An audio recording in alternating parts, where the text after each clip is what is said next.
as welfare recipients. And now we're somehow expected to pay for health care too. We are not just numbers. We are families, and we are drowning. Thank you.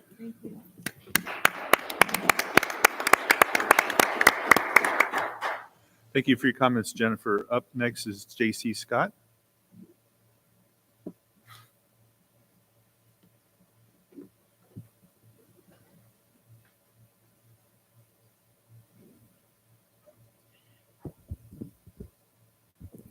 Good evening, school board members, district cabinet, President Sabers, and the AVUDA team, members of the public, and of course, my union brothers and sisters of the California School Employees Association, Chapter 828. My name is J.C. Scott, and I proudly serve as president of this local chapter. Tonight is a celebration of our amazing students and all their accomplishments and achievements. In the spirit of that celebration, as president and representative of CSEA Chapter 828, we will not be making additional remarks after a closed session. That said, I will keep my comments brief until the next board meeting on May 22nd. First, CSEA strongly supports the call for a FCMAT review. Yesterday, under extreme duress and uncertainty about what lies ahead, our members voted to ratify the district's offered health and welfare package due to an impending deadline. Current speculations is COLA will come in at near 2%. While we remain cautiously optimistic that the district will honor its commitment to resume negotiations and enhance overall compensation after the May revise, I must speak plainly. Our trust in the district has been deeply shaken, if not entirely broken. Time and again, we've been met with misinformation and dishonesty, both at the bargaining table and right here at these very school board meetings. This has created a ripple effect which has caused great concerns, members turning on members due to the district's deception. Instead of our people standing in unity, let me be very clear. Our duty as CSEA volunteers and representatives is to advocate for everyone within our unit. Our mission is not to appease or capitulate to the district when they've mismanaged their finances and responsibilities. This is not just a principle of unionism, it's an oath I took to heart when I stepped into this role. It saddens me to report that several of our most dedicated employees, including those that might be standing in this room today, are already leaving our once fine and proud district.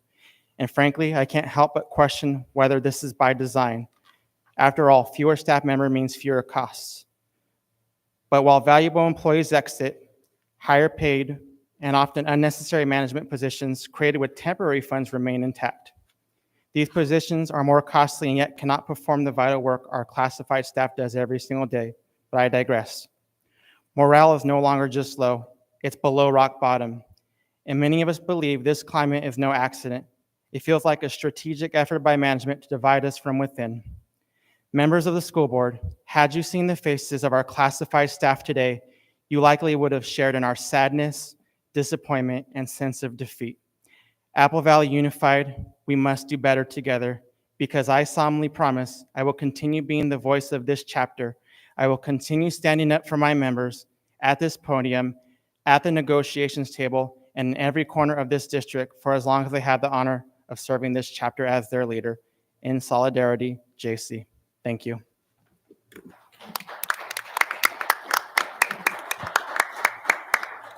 Thank you for your comments, J.C.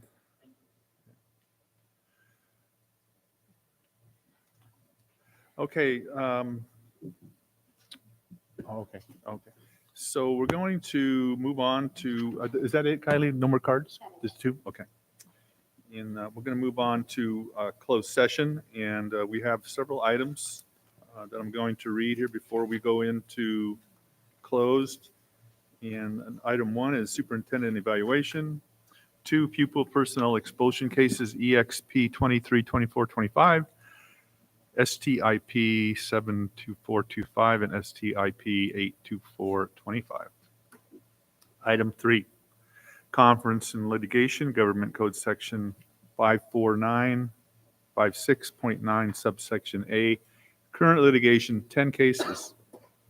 CIVDS 2011183, CIVSB 2111303, 22000303, 2314073, 2322171. 241-2359, 241-2687, 232-1161, CIVVS 2400283, correction, 289, and 250-00223. Government Code Section 54954.5 subsection C, 54956.9 subsection D, 2, and E1, anticipated litigation, case 1, case 2024-2501. Government Code Section 54954, 5 subsection D, 54956.95, anticipated litigation, 2 cases. Claimant, Asperero Maria Calderia, an application for permission to file late claim for damages on claimant Ayala Sarah Sorisi. Item 4, public employee discipline, dismissal, release, reassignment, transfer leave, titled certificated and classified employees. Item 5, public employee appointment, resignation, retirement, reduction, titled certificated classified employees. Item 6, conference with labor negotiator, agency negotiator Jeremiah Harrison. B, employee organization Apple Valley Unified Teachers Association. Item 7, conference with labor negotiator, A, agent negotiator Kristen Dupree. B, employee organization California School Employees Association. Item 8, conference with labor negotiator, agency negotiator Trinae Nelson. B, employee organization unrepresented. 9, conference with real property negotiator, Government Code 54956.8, negotiation parties Matthew Schulenberg, Apple Valley Unified School. 10, security matters, Government Code Section 54957, consultation with Apple Valley Unified School District Chief of Police. And with that, we'll need a motion to adjourn to closed session. So move. Okpara, Second. and a second from Amanda Buchanan. All in favor? Aye. Any opposed? Hearing none, that'll be the order. We'll be back at 7 p.m. Sharp. Thank you.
ready. All right. Well, you guys are quick hearing the gavel. Everybody's being quiet. So we got a lot to do tonight. So we're gonna my phone Your mic's not it's picking not up. working.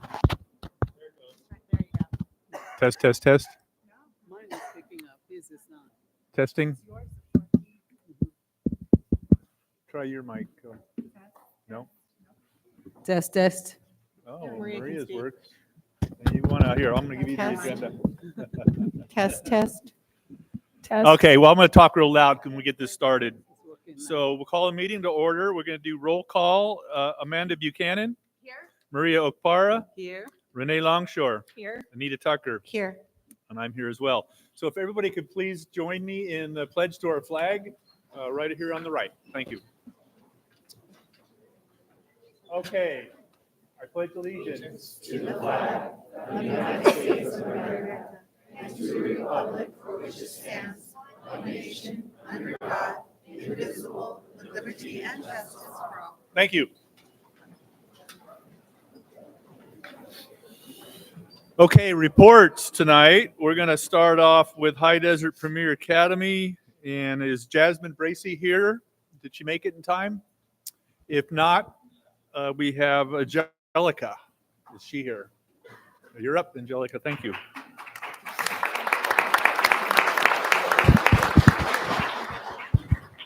Okay, good evening, President Raleigh, esteemed board members, Superintendent Nelson, Executive Cabinet, Apple Valley's unified staff, and educational partners. I'm excited to introduce to you me. I will be sharing, Angelica Torres. Angelica will be sharing these duties with me next year. We're excited to represent HCPA to the Apple Valley Unified School District together. Hi, I'm Angelica. I'm currently a 10th grader at HCPA, and I'm looking forward to representing HCPA throughout the school year at the board meetings. Thank you for this opportunity. May is designated as Mental Health Awareness Month. This month is designated to raising public awareness about mental health conditions, promoting access to care, and reducing stigma. Ms. Nilo will be sharing information throughout this month. On April 21st, Jazzy attended the Long Beach Aquarium field trip with multiple other students. And in her opinion, it was pretty cool, and she's happy she got to have that experience. April 25th was International Children's Day, which was a huge success. Jazzy had the chance to paint other faces. Other students who attended were also making bracelets, and it was so nice to see many young people together having fun. And congratulations to Valerie Diaz for earning the State Seal of Civic Engagement. HDPA is proud that she is one of the 2 students who have met the requirements in our district. Great job. Thank you for your time, and I hope you all have an amazing summer.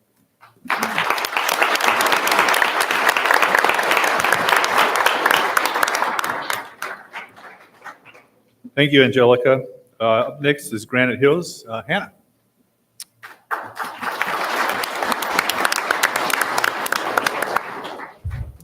Good evening, Executive Cabinet, board members, and attendees. My name is Hannah Forget, and I'm the ASB Governing Council President at Granite Hills High School.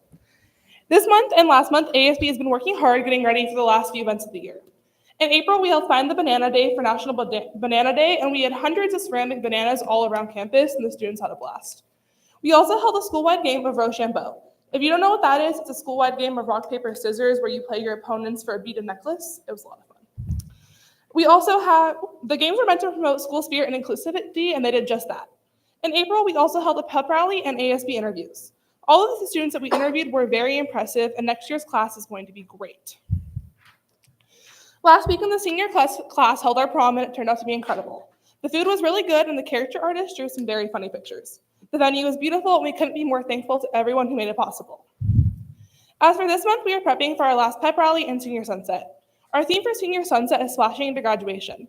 We will have water balloons, water sporters, a DJ, food trucks, and more. We also have grad night coming up for our seniors on May 22nd and 23rd at Six Flags. The seniors are very excited for graduation with only one more full week of school left. As for theater hosted Les Miserables for 2 weekends last month. We had record-breaking ticket sales, media coverage, and a lot of great reviews. I hope all of you that went enjoyed it. Some of our theater students also went to a competition 2 weeks ago. All of our students made it to finals, 8 students got honorable mentions, and one of our students got 5th place. And on May 21st, the drama department is holding their annual award ceremony. Our dance competition team had their first competition season this year. They won first place at 3 competitions and had multiple students place in each one. Today and tomorrow, dance is holding their end of the year showcase. I passed the flyers to all of you for that. Our choir program is also preparing for their last concert of the year that will take place on May 16th. The concert's title is Oh, the Places You'll Go, and the songs are all about different states, countries, cities. It's going to be really fun. Our MedInspire Club and some of our MedCorps students went to the AVUSD International Children's Day. MedInspire hosted a teddy bear clinic, and it was very cute and was a great success. On April 24th and 25th, Granite held the Every 15 Minutes program. This program is to show the dangers of drunk driving or intoxicated driving and help students to make good choices. I was one of the Walking Dead students, and it was a very transformative experience. Touring the morgue was probably the most impactful experience for myself, but we are very grateful that we were able to participate. This year, 53 Granite students competed in 19 different contests at Skills USA, including 5 contests that were brand new to our chapter. Our students demonstrated exceptional skill, professionalism, and teamwork, bringing home multiple medals. We had gold medalists in mechatronics, silver medalists in mechatronics, medical assisting, practical nursing, and customer service. In addition to student achievements, we are thrilled to highlight several chapter and advisor recognitions. For Wendy Temple's Region 6 Advisor of the Year, Jennifer Hunt was nominated for the National Advisor of the Year. We received chapter excellence at the silver level and were recognized as most charitable chapter, recognized for collaboration with Special Olympics Field Day.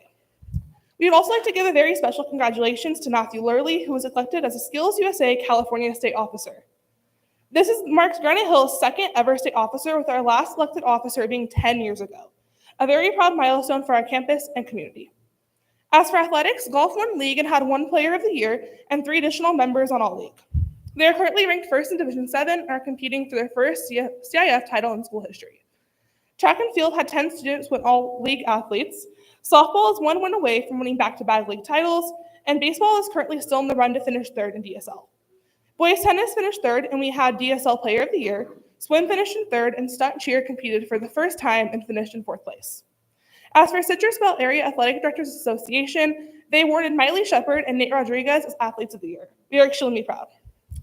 Now that is my end of my regular board update for you guys. It's very bittersweet for me because I've been doing these since last year at the beginning of the year. And I want to say thank you to all of the board members and staff members who became role models to me. This summer, I'll be working at Vanguard for the summer school program, so I'll still be in the district. And I'll be helping at the ALA Girls State program as a junior counselor. I will also be attending UC Riverside in the fall to study English. But now it's time for me to step down and introduce next year's GC president. I'm very happy that I was able to get to know her these last 3 years.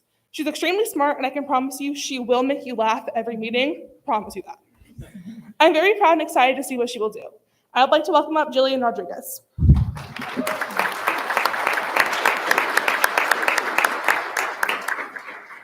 Oh my God, I'm shaking. Okay, bear with me. I just lost my voice last night, so I promise I don't always sound like this. My name is Jillian Rodriguez. I go by Jilly. Everyone knows me as Jilly. I'll be your senior class GC president next year. I'm excited to get to know all of you. You guys are so pretty. And I've done high school cheer for 3 years, and I've done ASB for 4 years. I love talking, so I'm excited to talk at all the events and just yap away. So I can't wait to get to know all of you again, and we're in a great lead the way.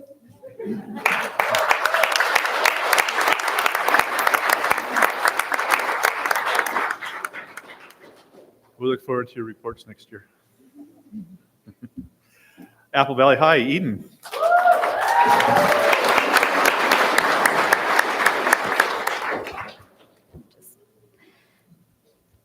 Good evening, members of the board and attendees. I'm Eden Piolo. Today is the last board meeting I will be speaking at on behalf of Apple Valley High School as line president.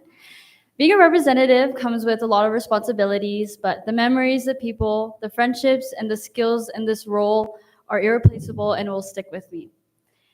I want to thank my ASB director and advisor, who has also been my avid and financial algebra teacher, Mr. A. He has been such an impact on my high school career, and I wouldn't have joined ASB if it wasn't for him. And I want to thank you and the board and the members of the board for this opportunity. It truly has been an honor and a pleasure to see you and to speak in front of you all. Thank you for the peals of laughter. And even if my jokes weren't funny, you guys still laugh, so thank you. And I'm so incredibly grateful to have you all as our board. And even those who aren't on the board anymore, I am truly grateful for every single one of you because you have so much passion for our education and every single student in our district. And it's truly inspiring. And you guys are big role models for me. And it's because it has made me grow such love for education. And I want to continue to strive. And I'm going to miss you guys so much. And I want to thank you guys for everything. And I will see you guys at graduation. Now, I would like to introduce you to Efren Avila, who will be the next senior line president for the upcoming school year. I've known Effie for about 2 years now, and we have gotten so much closer this past year. Ever since I met him, there was just a ray of school spirit from him, maybe because he was sparky, but there was just aura of just passion for school, and I just seriously, he just has so much pride in ASB in our school. He is so talented, smart, and he's always helping at every event. And everyone who knows Effie knows that he is perfect for this role. He is so determined in everything he is doing, whether that is Key Club, ASB, or his classes. So congratulations, Effie. You deserve it, and I can't wait to see all that you accomplish. I know you would do great things. And for one last time, sadly, before I pass the microphone, there's so many things happening at Apple Valley High School, and I want to thank you all for continued support. We couldn't give our students any of these incredible opportunities without you. Thank you for your time, and have an amazing night. And don't forget, Sun Level Pride is contagious.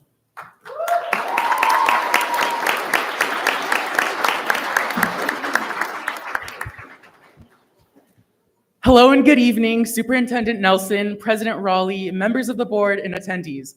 My name is Efrain Avila, but most people know me as Effie.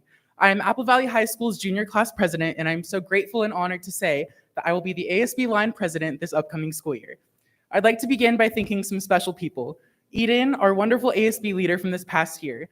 Eden, you make us all so proud with your contagious positivity, your kindness, and the way you never take anything too serious. I can't wait to step into your spot and follow your footsteps the best that I can.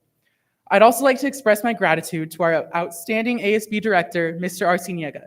I've had the pleasure of knowing Mr. A for 3 years now, and in these few years, he has made a long-lasting, genuine impact on my life. His skill, positivity, and commitment have helped me realize that in my life, I want to pursue a future in education. I admire his organized leadership, his selfless nature, and of course, his daily dad jokes. It's teachers like this that make students excited to go to school and prepare for the futures ahead of them. Lastly, I'd like to thank my mom, my biggest supporter. You push me to do things even if I may be scared of failing. I thank God he gave me such a confident, kind, and fearless mother. I wouldn't be here without the love you've given me my whole life. With this being my 4th year in the program, there's obviously something that keeps me coming back, still motivated and dedicated to what I do. For me, it's the people. So many friends, so many role models, so many people that make Apple Valley High School a place we look forward to spending these formative years. The relationships I have made through leadership are ones that will stay with me far beyond graduation. My goal is to be a part of something bigger, not just dances or school events, but creating those memories for people. We cannot do it without your support, so we appreciate you for continuously being there for our student body. I look forward to furthering our connection as staff and students, and I can't wait to be here next year bragging about how we are the high school. Thank you for your time, and remember, Sun Devil Pride is contagious.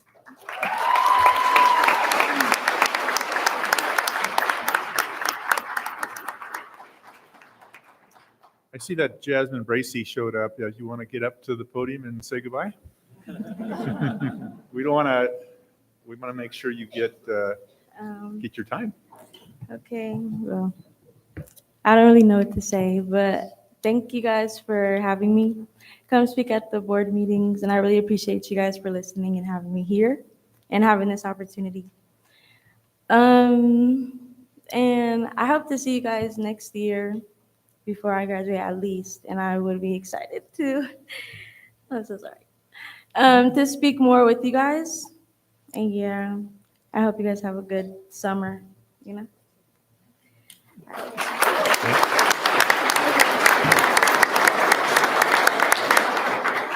Thank you, Jasmine. Okay, so we have a lot of student recognitions tonight, and I want to move the agenda around. So I'm going to move to amend the agenda for this meeting to recognition presentations, item D1 and D2 occur between public sessions, item C4 and C5. So what that means, we're going to move forward with the recognition. So I just need a second. All in favor? Aye. Any opposed? That would be the order. Aye. Hearing none. So we're going to move to D1, recognize Jasmine Bracy, High Desert Premier Academy, Eden Piola, Apple Valley High School, Hannah Forget, Granite Hills High School. And with that, if you guys want to get up to have them come up to the front here that I just called your name. Jasmine? Jasmine?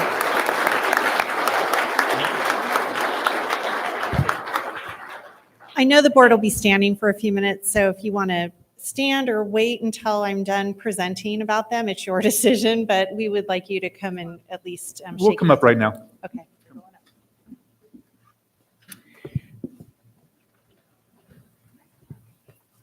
So annually, I try to bring the students up individually that have spoken for the year. This year, that'd be great. Some of you probably saw me pointing at Jazzy, telling her she had to sit down because I could see her slipping out. She was ready to go. But I'd like them to stand together tonight because they have come together as students that present to the board every board meeting about the amazing things that happen at their school. I'm going to start with Jasmine. Jasmine Marie Bracy. Come on right here. Just hang right here. I first met Jazzy this school year shortly after she moved to Apple Valley. She served on the HDPA Superintendent Advisory Council. I will never forget the first day. We had several new advisors, and Jasmine stopped me after school to let me know that some of the participants needed to realize how important this work was. She wanted them to appropriately find their voices and have a positive impact in future meetings. I knew during this curbside conversation that I had a leader in my presence. Oh, and by the way, she told me she had my back. I think that is the best compliment a high school student can provide a superintendent. At about the same time, our district HDPA board speaker graduated midterm, and Jasmine was the appropriate replacement. Fortunately, she will be back with us in the fall to report on the great things happening at HDPA. As we begin next school year, she will be dual enrolled at HDPA and Victor Valley College. Fun fact about Jasmine, she plans to become a nurse. This is wonderful news for those of us on the aging end of the spectrum. I would be confident in having Nurse Jasmine care for me. Can't wait to see what her future holds.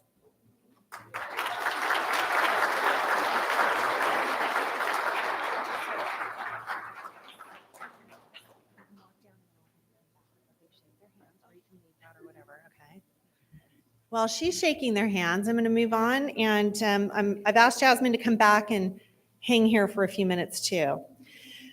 Next, I'm going to recognize Eden, Briley, Leonin, Piola. Piolo. Long name. So the middle names ended up in all of these presentations because as I read an email that I received from the high school, it was Eden Briley. And then I realized, no, that's her name. She just goes by Eden, right? Okay. It has been a joy to get to know Eden this school year as she served as the ASB line president for Apple Valley High School and reported to the board each month. Fun fact about Eden Briley, she attended school through 5th grade in Guam. I think that's amazing. Grades 6 through 9 in Murrieta. And how fortunate for us that she moved to Apple Valley. She always enters with a smile, and her leadership skills shine in everything she does. No wonder she is also a captain of the swim team, which is why she ran in here at the very end, not because she was swimming today, but as a captain, she was there supporting her team who was swimming in CIF. She has swam for the past 3 years. She's an advancement via individual determination, AVID student for the past 4 years.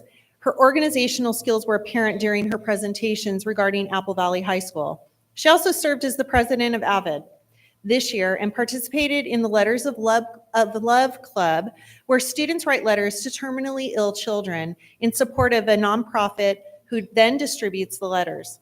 She will be attending VVC in the fall with plans to transfer to Boise State in the future. Congratulations. Okay, I'm going to give you yours too, and then you come back.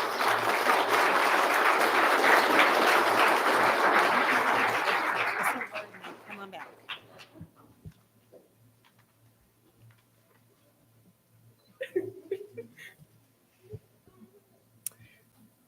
Hannah Marie Forget. GHS as ASB line president, she had a 2-year term of speaking at board meetings. This is kind of a Forget family trend, as her sister Erin did the same thing. We have known Hannah since her elementary years. I have known Hannah, many of us have, since her elementary years. And she has graciously served for many years on the Granite Hills High School Superintendent Advisory Council. A fun fact about Hannah is that she has been a student in Apple Valley since preschool, where she was in Mrs. Schneider's class. Mrs. Schneider still teaches preschool for us at Rancho Verde Elementary School. She attended both Rancho, Phoenix, and Granite Hills High School. At Granite Hills High School, she's been involved in ASB, mock trial, 5.24 Christian Club, and the school site council. I have enjoyed watching her in plays and musicals, and am sure she will continue to represent Granite Hills High School and Apple Valley Unified School District as she moves into this next chapter. Hannah plans to attend UC Riverside in the fall. She hopes to participate in their theater productions and possibly mock trial. In 4 years, we hope to welcome her back as an AVUSD English teacher. Congratulations, Hannah.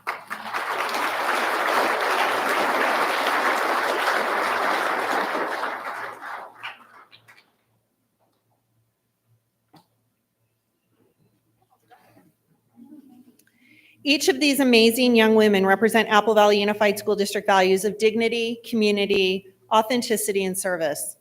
I am so proud of each of them and thankful for their service to our community. Each year since I've been superintendent, I have put together a small token of appreciation for the work these students do at each board meeting and in each and every day within this community. Typically, there's swag from college or university or something tied to the field they are entering. However, this year I wanted to do something different. This year I've included a gratitude journal. Every day has challenges and critics, but reflecting on what is right in our lives can center our thoughts and our actions. I hope it will inspire you to take a few minutes to focus on good and remember this quote: gratitude turns what we have into enough. You 3 ladies are more than enough, and you will make us proud in the future. Thank you.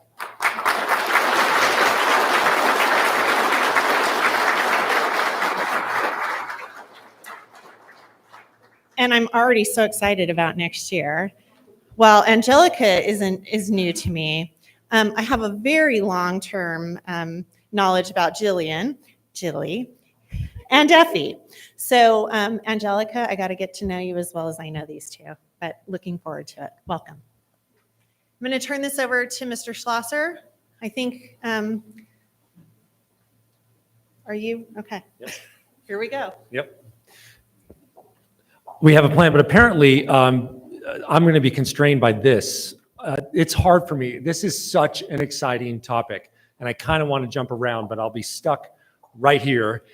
We are here to recognize your children and their accomplishments, the skills they learned, the art they created, the awards they earned, the recognition.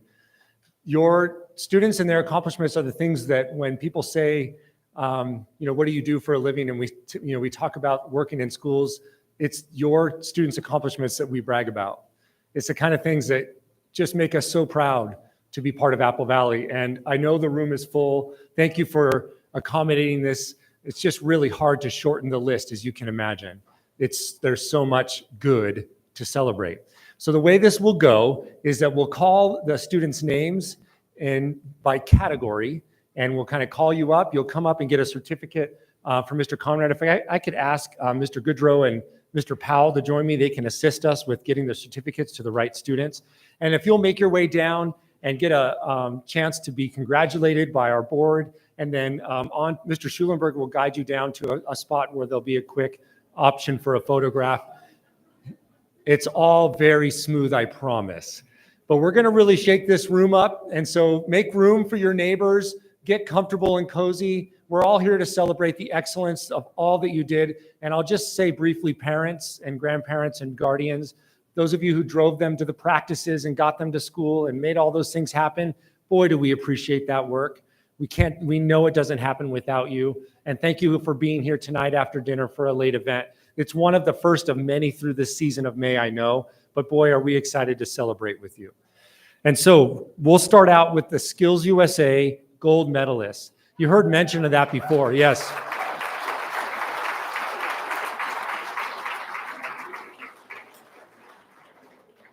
Our district sends hundreds of students to competitions, both at the local, regional, and then even at the state level. These are students who qualified as the first in their category at the state level, the best in California, and they will be moving on in many cases, with some few exceptions, to Atlanta this summer to represent us in June. And boy, is that an amazing time. And so starting off, these outstanding students in action skills, Lexi Woods.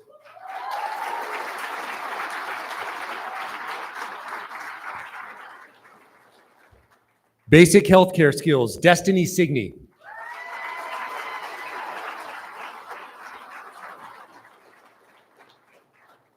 Our Creed presenter, Miley Keene.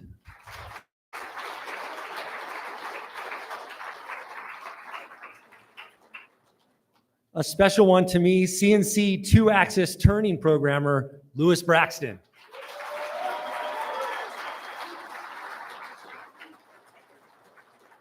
CNC programmer, Brian Wheeler.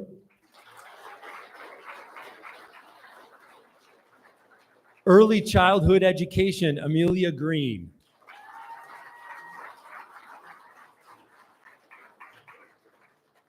Emergency medical technician, two students, Evan Downing and Nolan Qualls.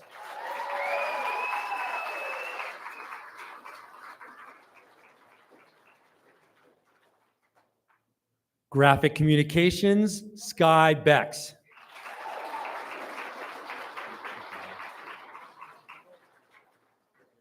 Practical nursing, Aricela Galvan.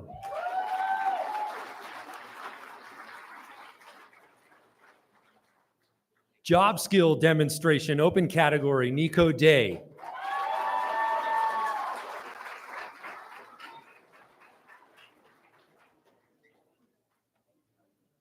Mechatronics, team of two, Hayden Rice and Aiden Walker Butler.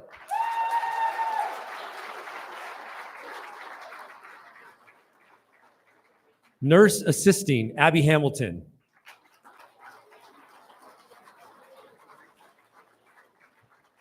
Prepared speech, Emily Martinez.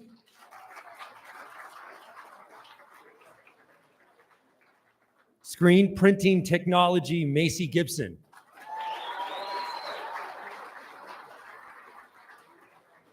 And it was mentioned earlier, but a very special recognition to another elected state officer whose position will be determined later in the year, Matthew Lurley.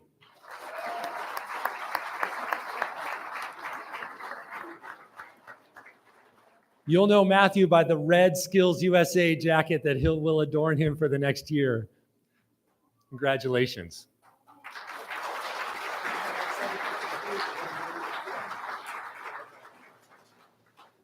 As the Skills USA students make their way for a photograph, wish them well if you see them as they head to Atlanta.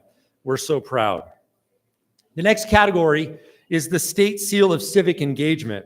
These recipients have worked very hard to make sure that they qualify by both test and presentation, knowledge of the United States Constitution and an impact on their local community, and it's often judged by local town council. Two recipients this year, Katrina Pickett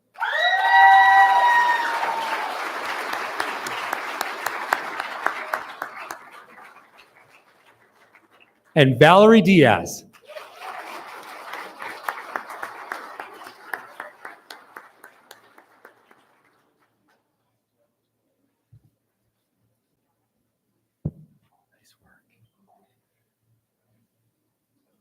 The next category is the science fair. These are students who participated in and were recognized for excellence in their participation in the science fair at the county level.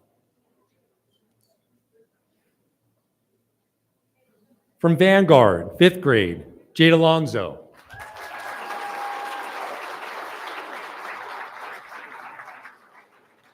Sitting Bull Academy, 7th grade, Richard Ariano.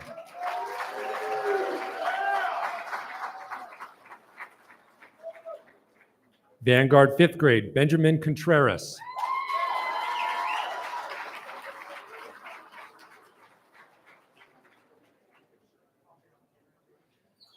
From Vanguard 5th grade, Rylan Dees.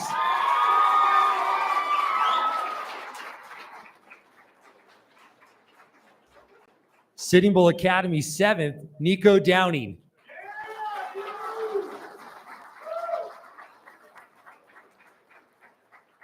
Vanguard 5th grade, Callie Johnson.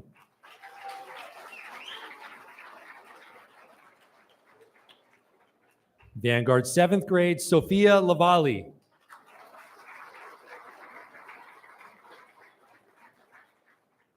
Rio Vista 6th grade, Shelby McGrady.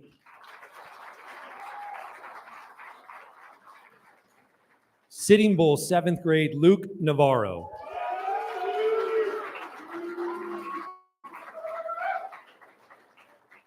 Sitting Bull Academy 5th grade, Nandani Nayar.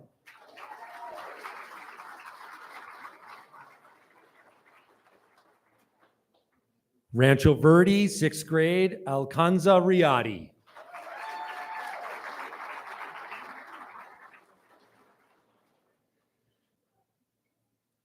Alcanza also participated in the state science fair and was received some other recognitions for her work. Here she comes. Good job. Right here.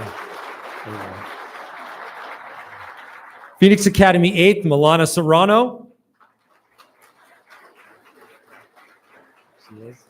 And Sitting Bull Academy 5th, Paris Vig.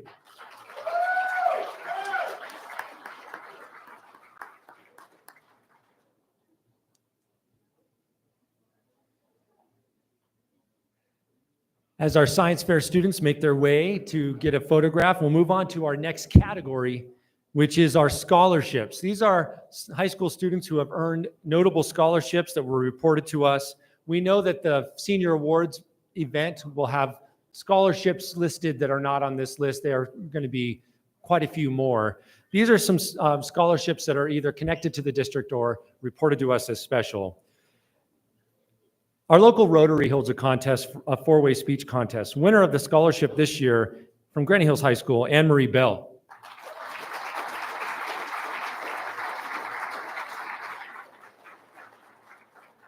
Likewise, the Rotary Dan Stover Music Contest, Apple Valley High School's Jameson Perrine.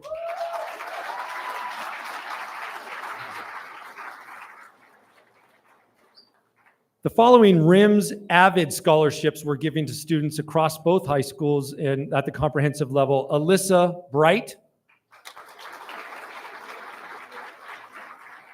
Anissa Credle Rich, Ethan Kimsey, Jasmine Lemus Martinez, Valeria Paniagua, and Jose Rodriguez.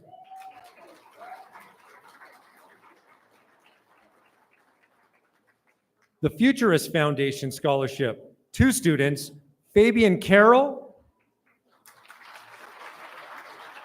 and Mikhaili Taylor Oran.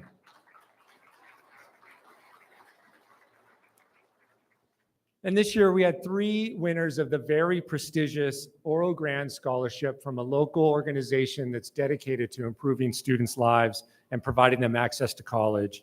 They are Melanie Alexander Wade,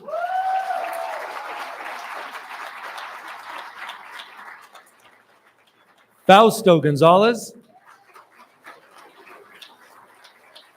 and Mina Gustin.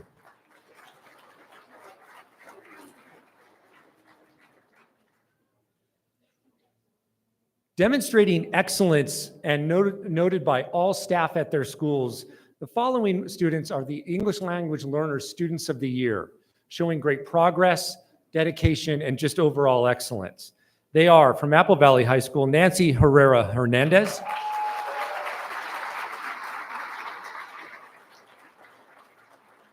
From Granite Hills High School, Areli Morales Orozco.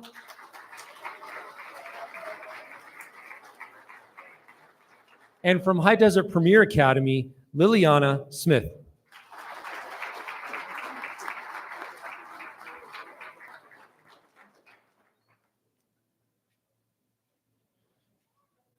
Yes.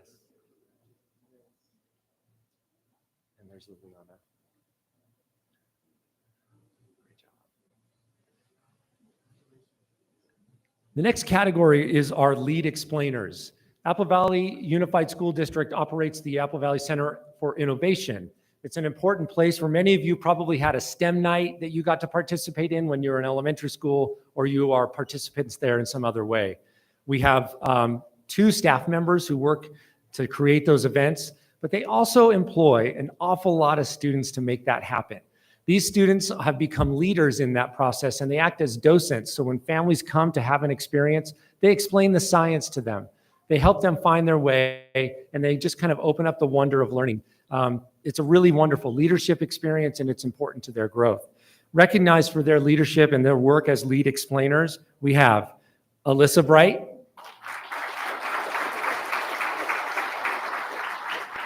Kira Holtgreave,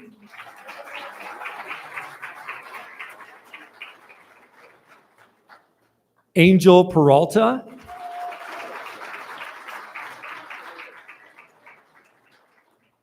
Hayden Rice,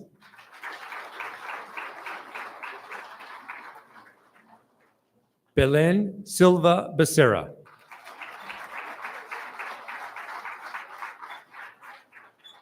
and Ashlyn Buick.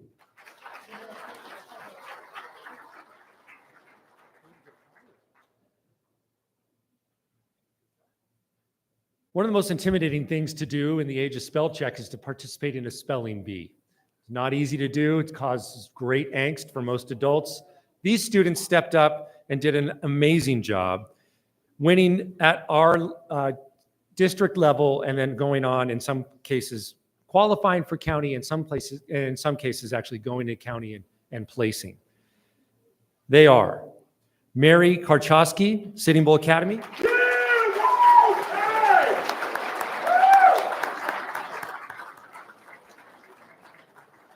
Edo Pang, Phoenix Academy.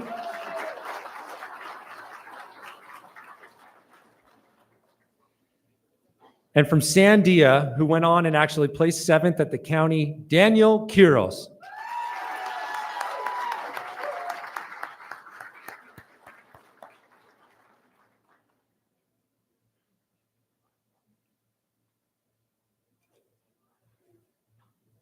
The next group is a team. They competed in the Construction Industry Education Design and Build competition. They went down to Orange County, were given the task to design, build within a very tight timeline, not just a small structure, but in their case, they took on the challenge of making something unique. This structure is interesting in its design. It looks like something you might see in a Dr. Seuss book. Odd angles, difficult to cut. They executed amazing. They did a wonderful job. They were given the Architecture Award and the People's Choice Award. And I will say I did vote a couple times on 2 different emails. I think that's recommended. We love this competition and how well they do. The team consists of Aaron Chia,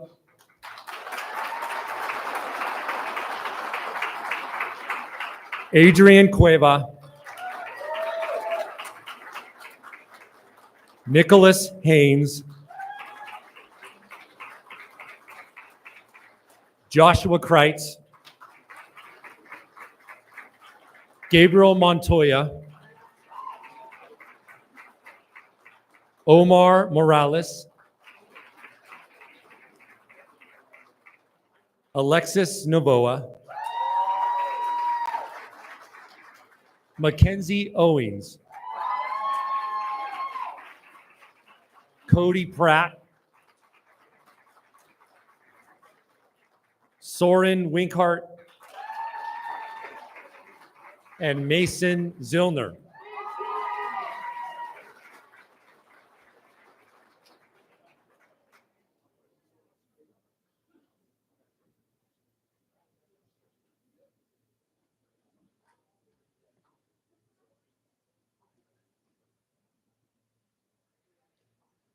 The next group you will also recognize by their distinctive outfits.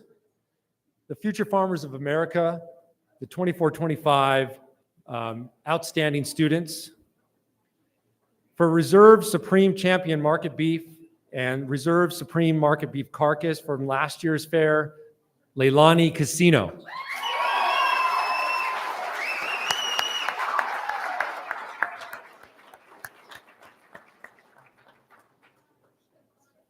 The Champion Market Calf last year for FFA, Juliana Tompkins.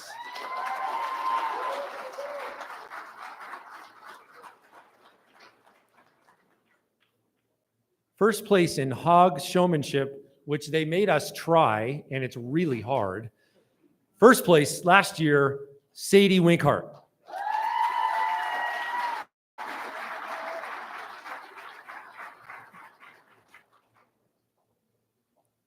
And just an outstanding student representative and growing leader. The High Desert Regional Vice President of the FFA area, and just great kid, Colt Nelson.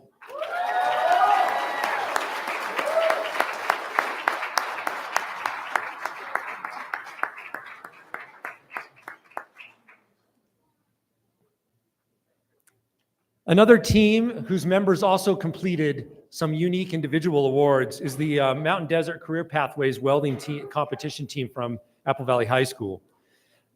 4 students, some of whom also earned individual awards. They're all, this was the first place team in that competition. In addition, the overall advanced welder team member, Aiden Black.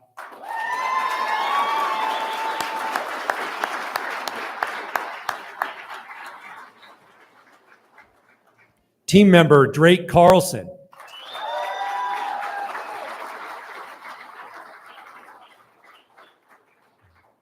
Team member, Nathaniel Leduc.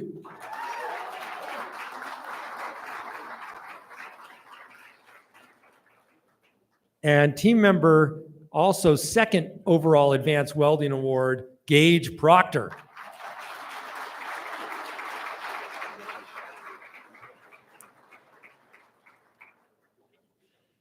In a world where cybersecurity and computer skills are critically needed in the world of industry and public, team members were mixed, so they're mixed by, they were mixed up all different schools who competed. We had members on the first, second, and third place teams who all participated in this event. First place, Khadija Mido.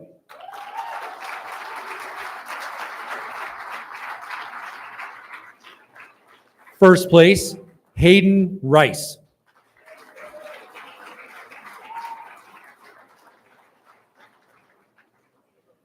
Second place team member, Jacob McCarran Miller.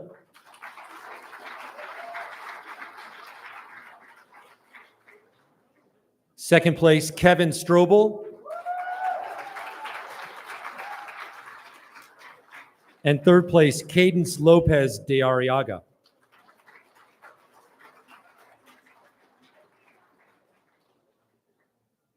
Another competition where students were given a chance to display their skills was in the medical competition.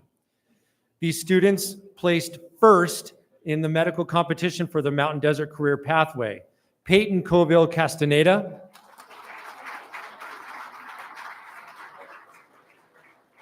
Chloe Patterson, who also got a third place individual award,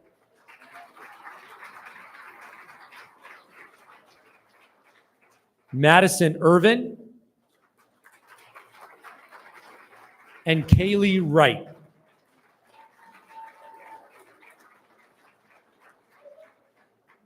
The EMT competition, also with Mountain Desert Career Pathways. They put on a competition for students to demonstrate their skills as emergency medical technicians. First place team member and third place individual award, Isabel Cornejo.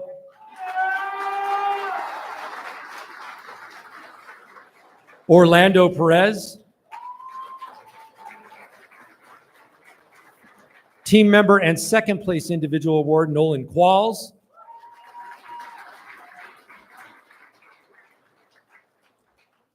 And first place team member and first place individual award, outstanding work, Victoria Schulenberg.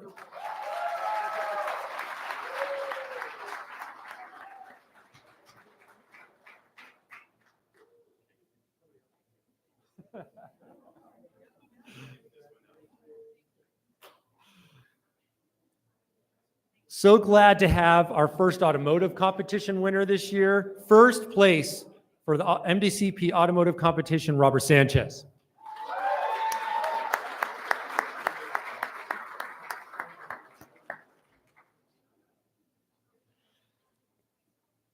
In the culinary arts, from the bakery program, the Sweet Genius competition, we were lucky enough to stop by during the taste testing. It's one of the best parts of this job. I sign up every year.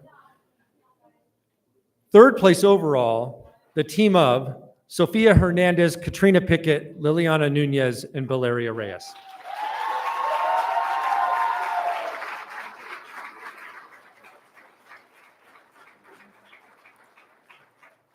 If I'm not mistaken, they had a secret ingredient to somehow work a cucumber into this, and then they did a great job.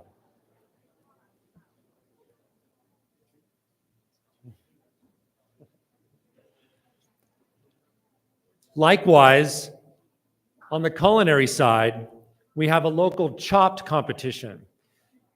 This team not only placed first in the region, they advanced to county, and yesterday they placed, help me, I think it was second place? First place for the entree, yes. They just missed overall first at the county because, again, I wasn't there to taste. Unbelievable success for this MDCP champions, the chopped team of Catherine Gostanian, Carmen McCurdy, Jordan Moroki, and Mary Jane Toro.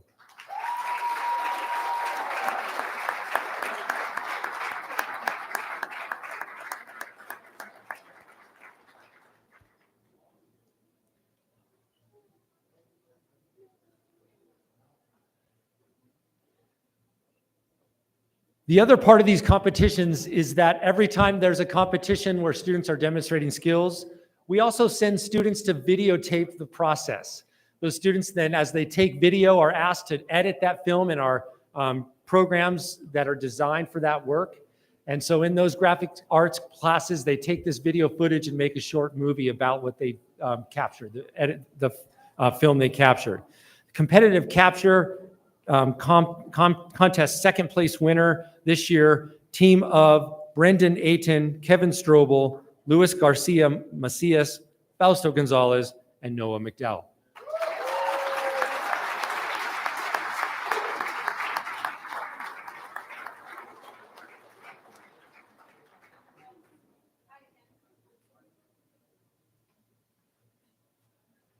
The other thing these talented film students do is also they are allowed to do another competition where they tell a story. They have to create a film from idea.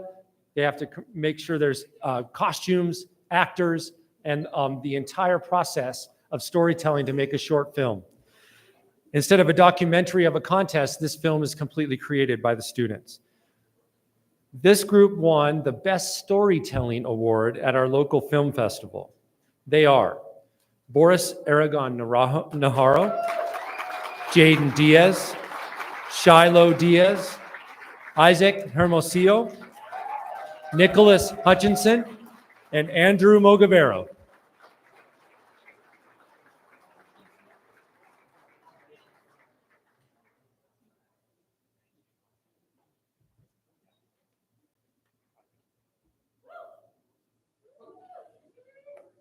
The following team of students was invited to participate in Knott's Berry Farms Physics Day.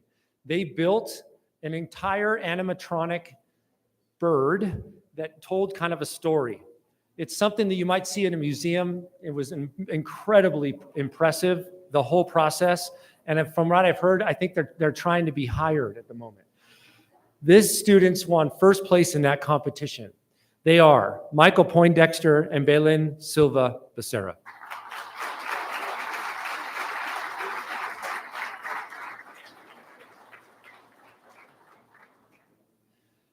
Moving on to some of the other art forms in photography.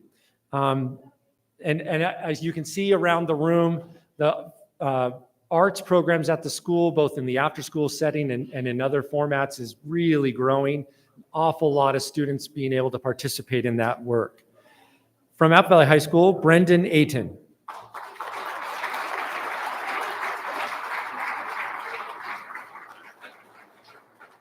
Apple Valley High School, Abigail Nicholson.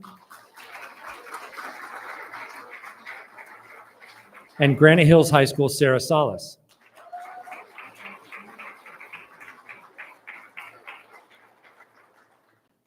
In the ceramics category, Devin Alvarez, first place.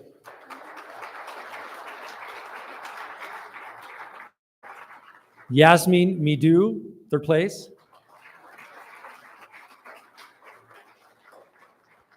And for something called Wealthy Appetite, Faith Richling.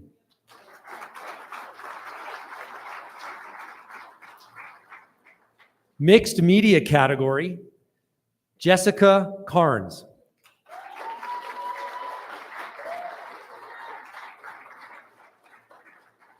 Jennifer Morales.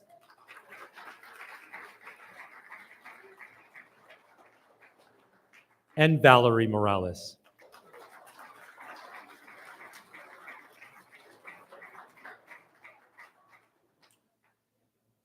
In our final category, also drawing and painting in the visual arts, students who are recognized for their abilities. This art was all shown at the county level and enjoyed by those who had a chance to go and visit. So proud of these students in the Young Artist category. First, for a beautiful painting called Soul Weaver, honorable mention to Brianna Miskey.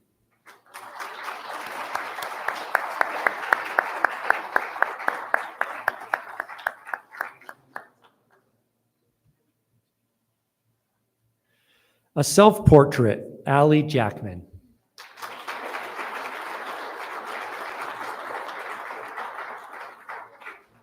And the Gender Jackpot by Gabriela Calderon.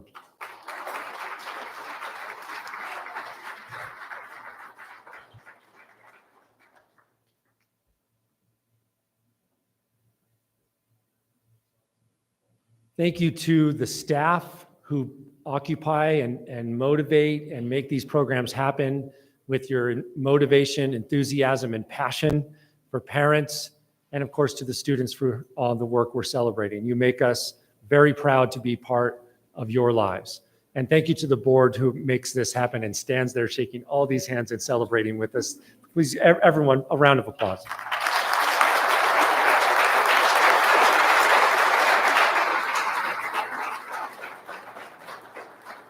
And we'll just take a very brief recess as we reset for the rest of the meeting. Those of you who are planning to stay, or if you want to take a quick moment, we'll recess for 5 minutes.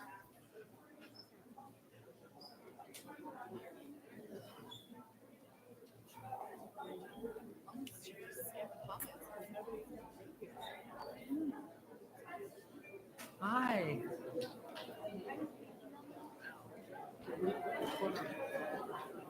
What's her status right now? Yeah.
Are we up? We live? All right.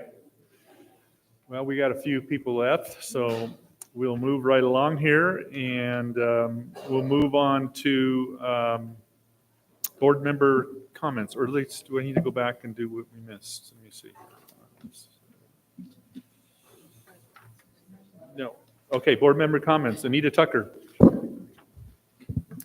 Good evening. I'd like to begin by expressing my sincere gratitude, and they're gone, Jasmine Bracy, Eden, High Desert Premier Academies, High Desert Premier Academy, Eden Pilo, Apple Valley High School, and Hannah Forget, Granite Hills High School, for your continued commitment to sharing the incredible things happening across our schools. Your dedication and enthusiasm at each board meeting have been both inspiring and appreciated, and it's truly been a pleasure to hear from you regularly. Tonight's a special night as we celebrated student achievement with well-deserved rewards.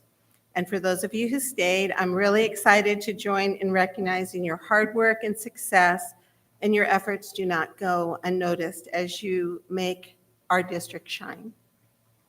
May is a month filled with meaningful celebrations and recognitions. We proudly honor Asian American, Native Hawaiian, and Pacific Islander Heritage Month, paying tribute to the rich histories, culture, and contribution of these communities. Their legacy is woven into our shared story and will be vital to our collective future. This week is also National Teacher Appreciation Week. Our teachers are at the heart of everything we do. They work tirelessly to educate, inspire, and guide our students each day. I know I owe much of my own success to the teachers who impacted me. Mr. Height at Mariana taught me that I was smarter than I believed. Mr. Tran introduced me to marching band right here at Apple Valley Junior High School, and I performed in this very multi-purpose room. Mr. Sudlow at Apple Valley High School, my speech teacher, who encouraged me to compete and believe in myself. To all of our teachers, thank you for the invaluable work that you do. You truly change lives. We also celebrate and thank our school nurses this month. Your commitment to the health and well-being of our students is vital, and your presence makes a tremendous difference every day. In addition, we recognize the contributions of our classified employees, those who support our schools in countless ways, from the bus drivers who greet our students in the morning to the staff in our offices, cafeterias, and classrooms, to those working behind the scenes in maintenance, custodial services, and technology. You are the backbone of our district. Your dedication ensures our schools run smoothly and our students are supported. Thank you. Finally, May is a time of great celebration with promotions and graduations. These events mark the culmination of years of hard work by our students, family, and staff. I look forward to honoring their achievements as they take their next steps forward. Last week, I had the privilege of attending the Coast to Coast Conference in Washington, D.C., where our board had the opportunity to advocate for critical funding for our schools and students. It was inspiring to share the outstanding work happening in our district and to hear from legislators who are committed to supporting public education and funding it. Thank you all for being here tonight to support our students. Your presence and engagement are a vital part of what makes our school community strong. Thank you.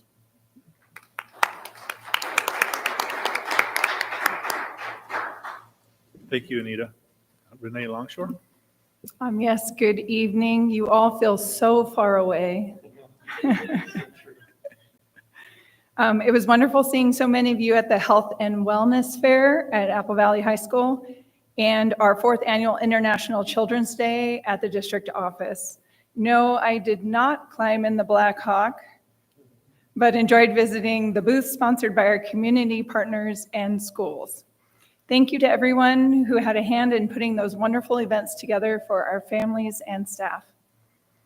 It came to my attention at our April 10th board meeting that public comments occur rather late. a wonderful teacher stayed to share the work of his students. In an honest effort to encourage community input, I would like to propose we move public comments up to or immediately following C, public session. I would also like to note that when coming to address the board, there is no legal need to state your name or topic you are speaking to. In further effort to be available for any questions or concerns as publicly elected officials, I ask that the board's contact information be displayed on the district website and business cards as each member deems fit. I would like to thank Superintendent Nelson for the inter and intra-district transfers information that was provided following board approval at our last meeting. It has been so helpful as we continue to look toward equitable access across our high school campuses. At this time, I am requesting board consideration and approval for clarifying data on the inter-district transfers for 21-22, 22-23, 23-24, and 24-25 for both Granite Hills High School and Apple Valley High School. How many, if any of them, were dependents of staff in our district? And how many, if any of those, were staff at the school site that the dependent attended? I have been taking classes working towards a master's in governance these past few months, completing course 3, School Finance, Part 1 and 2, on April 19th, which was quite timely. I was able to inquire about Board Bylaw 9200 as it was referenced to support the need for quote-unquote requests for the generation of reports or information being placed on a meeting agenda for board consideration and approval on page 10 in our governance handbook. In response to my inquiry, CSBA let me know that board members must be informed leaders, and the request for information or generated reports of information should always be honored promptly. They encouraged me, moving forward, to file public records requests if necessary. Being informed decision makers is an essential part of our job as members of this board. I will not shy away from asking questions or requesting data. I will continue to study all that is provided and strive to gain insight from it, not for the benefit of myself, but for the people and district I was elected to serve. It is with this understanding and in light of the position of the California School Boards Association that I make a motion to have our board review and revise the governance handbook, specifically page 10, allowing individual board members to request and receive generator reports of information to align with the CSBA's best practices and legal recommendations.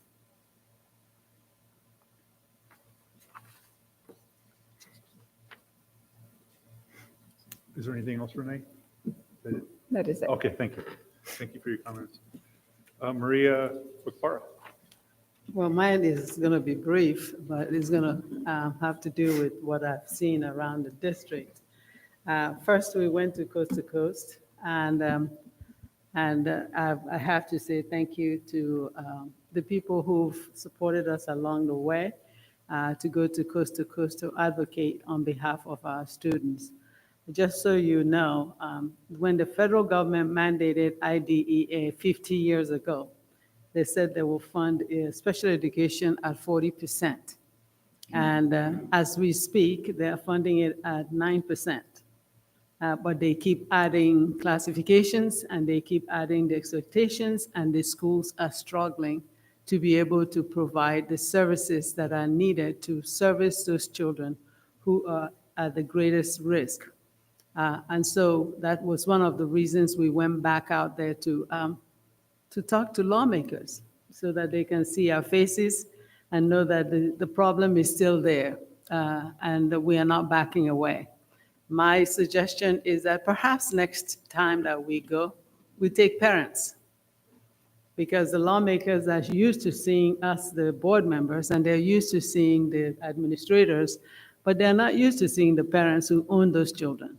And perhaps if they begin to see the parents, they will change the way they make promises and don't keep. We also talked about technology for children. As you can tell, the government is looking to cut down a lot of things, and it is our job to do the best we can to service all those kids that we service. So our trip to coast, I have to say I'm still nursing the pain on my legs because I've never walked that much, but it was worth it. I attended the International Children's Day here. I absolutely, anybody that knows me knows that you put me in front of children, I am a different human being. They actually made me dance in the open space, and I didn't have any qualms whatsoever. I just danced. They didn't think I would do line dancing. Well, I've been teaching myself, so I'm ready to line dance. It was such a joy to spend it. And I don't know why it's always windy on that International Children's Day, but I came ready this time. Then I had the honor of going to Vanguard for Cinco de Mayo. It was interesting. I don't understand the language, but I understand the language of love. And so when I showed up in that room and I had my little Cinco de Mayo dress, I felt so at home that when the music started, that was played by students from Granite Hills High School that came and played like a mariachi. I couldn't help myself. I got up to dance. I figured, well, I'm already here. I might as well have fun. But I have to say thank you so much to the staff and the parents of Vanguard, because that was an interesting event. And then talking about Vanguard, I went back to their, what do they call it, a night of the arts at Vanguard. And I actually found myself bidding against Mr. Ebmeyer. There were baskets there, and there were baskets that I wanted, and he bid $75, and I bid more. And we were just doing the battle of who has more money in their pocket. After a while, I stopped because I didn't have that kind of money. So I managed to lose one of the baskets, but I managed to win one. So I felt at home there. Then I went to Phoenix Academy and I saw Beauty and the Beast. What a marvelous experience to see how those children were changing the stage and the concert was still going on. I thought, wow, this is impressive.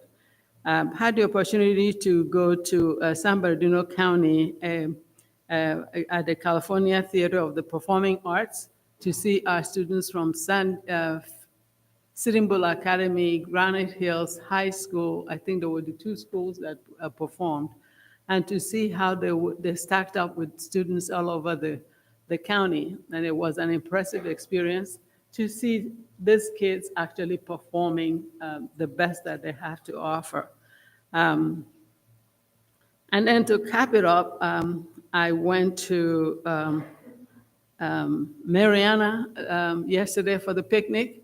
Oh my goodness. I don't think I can ever go anywhere and behave myself. I got there and I saw, I was standing with the principal. I thought maybe I should be proper and behave myself, but the smell of popcorn was too inviting. So I went and I got my popcorn and found myself just shoving it in my mouth as if I had not seen food forever. But I had such a great time to see how the parents were all engaged. I just wish that all of the schools will spread these things out so that I can capture as much as I can. I just had very little time, and they are all within the same window, 5 o'clock to 7 o'clock. So you have to do the running up and down. To wrap it up, of course, congratulations to the teachers who are teachers in our district. But you have to know that even the administrators in our district are teachers. Even the parents in our district are teachers. Even the classified staff, they are teachers. But especially those who possess that credential to be teachers. I say congratulations for serving us as much as you do and for giving of yourselves regardless of how you personally feel. But I can't stop thinking about the Capstone Cabaret. I went to Capstone Cabaret and I walked out of there and I thought, if we had this once a month, I will not have a need to be surfing the web for where the entertainment is somewhere in San Bernardino County. Those students were exceptional. The performance was second to none. their costumes were, it was like you can't get enough of it. And so for that, I say thank you to the students at Granite Hills High School for that performance. And thank you for those students who are doing the CTE, because that is an exceptional program. I can't wait. I see this little gift that I received. It means a whole lot more than the person who gave it to me, because I am going to hang it up, and every time I look at it, I will think of the greatness of Apple Valley High School District. Thank you again, and have a wonderful summer.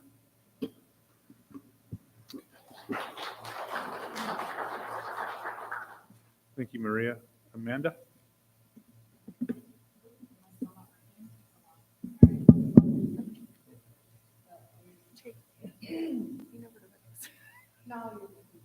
Okay, so, good evening, everyone. Yeah, just it's the lights on, but nobody's home. Oh, hey, there we go. Okay, thank you, Mr. Buchanan. Not related.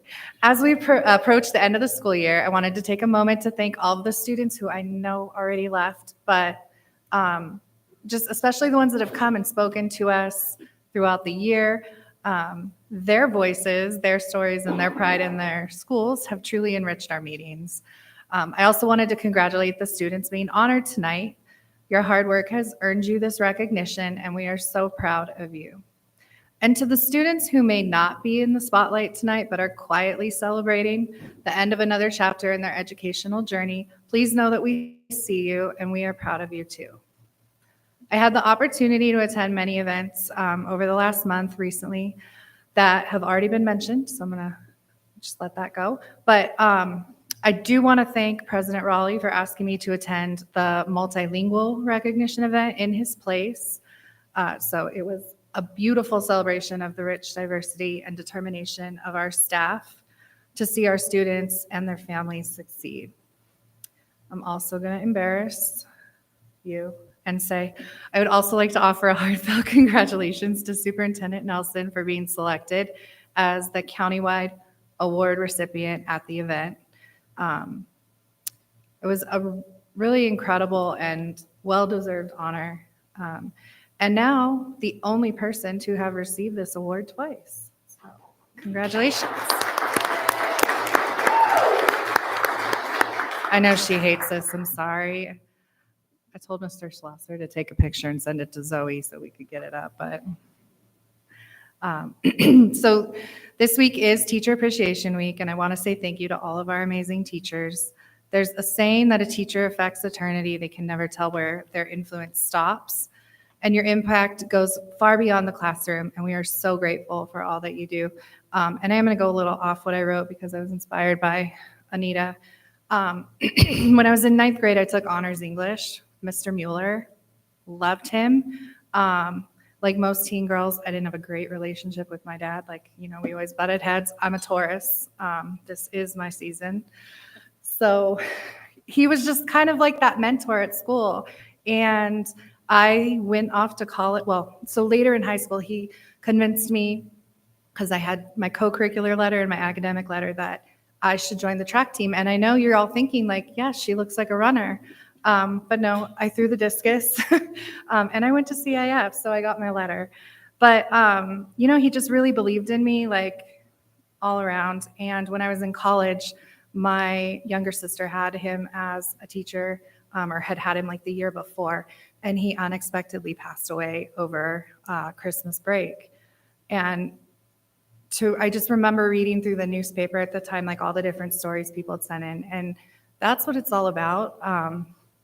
I changed my major, decided to be an English teacher, and here I am. But also, when I graduated, one day we were practicing in the gym, and I was practicing throwing. My bracelet flew off. It was like a beaded bracelet that were popular in the 90s. And so when I graduated, he had bought me a little set, and it had a little stone in it that said wisdom on it. And some of you probably have seen it. I brought it when I got sworn in first, and it was just kind of sitting here. And one of the bracelets actually pinned inside my wedding dress when I got married so that he could kind of be there too. So you may not always know the meaning that you have in somebody's life, but it's there. Okay, I'm gonna go back to my script. I'm sorry, I tried to make it between 3 and 5. Next week, we'll be celebrating Classified School Employee Week. And to our incredible classified staff, thank you. You really are the heart of the campuses. I know Maria says frequently you're the first ones to greet our kids, the last one to see our kids. You keep everything running smoothly, making sure our students feel safe, supported, and cared for every single day. So just thank you to all of our staff. And I know we had Principal Day recently too, so just thank you to everybody. Finally, to our seniors, congratulations, you made it. As you prepare to cross the graduation stage and begin a new chapter, remember to carry with you all that you've learned, the friendships you've made, and the pride of knowing that you have accomplished something truly meaningful here in Apple Valley. We are cheering you on every step of the way. So thank you.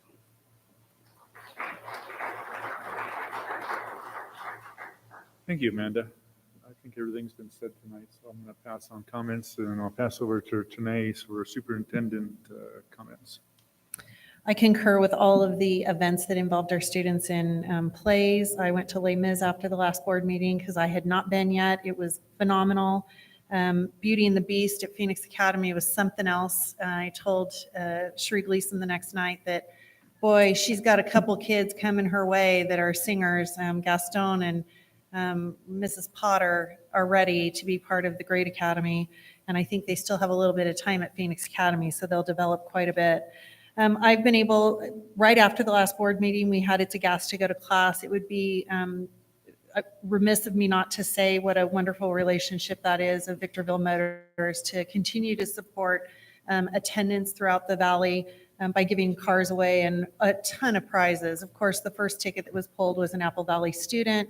It wasn't for a car, but it was to go get something pretty cool out of the next room. We did have a student from Granite Hills High School who ended up with a key, but I don't even think they ever got to try it in the car because the person that got it won. So it was a victor sweep this year. Hasn't been that way in a long time, so we can't always be winners in Apple Valley, but we tend to win a lot at the It's a Gas to Go to Class. Looking forward to continued relationship with them. There was the first annual MDC Film Festival that was also valley-wide. School districts that have a multimedia program competed, and 5 different school districts or 5 different groups presented. We did take a place, but we didn't take first place, but we now know what we're up to for competition. I love that. The MDCP Gala was also last week, held at Victor Valley College. Amazing representation. Proud of Apple Valley Unified, both Granite Hills High School and Apple Valley High School. They had every CTE teacher attend, even if they didn't have students or people recognized. So that says a lot about the support that they provide. Gretchen Pratt's in the audience, Bill Hogerman's in the audience. Those people go above and beyond on a regular basis to get this done. Emily Cornwell is the other one that is out and about making sure that those kids from Granite make it happen. So very proud of them. I was also able to go to the capstone event at Granite Hills High School. Mr. Nelson attended it as a date with me. I was running between multiple events, so he brought dinner and I ate it in the car on the way. Last night was a special ed prom. So fun. They do it, switch it off each year between both high schools, and the students just love getting out there and dancing. And then after that, I was able to attend our first annual Student Champions Awards. This was an endeavor between High Desert Premier Academy and Phoenix Academy. They went through training, and multiple staff members took on a student champion. And so these were kids as little as TK all the way up to an 8th grader who these adults checked in on, made sure that they were doing okay. And what a game changer. The family showed up to celebrate alongside the staff that supported their students. One dad said, my son has never received a recognition, and he's finally gotten a recognition, and he's working hard, and we're excited for him. So those are the things that I think are really outstanding that are happening, and we're going to continue that. I did have a parent say that Mr. Cranston, I don't know if he's in the audience, but if Mr. Cranston is going to get a phone call or she's going to visit because they need to replicate it. So we did create a little bit of drama for some of the other principals, but it's a good thing.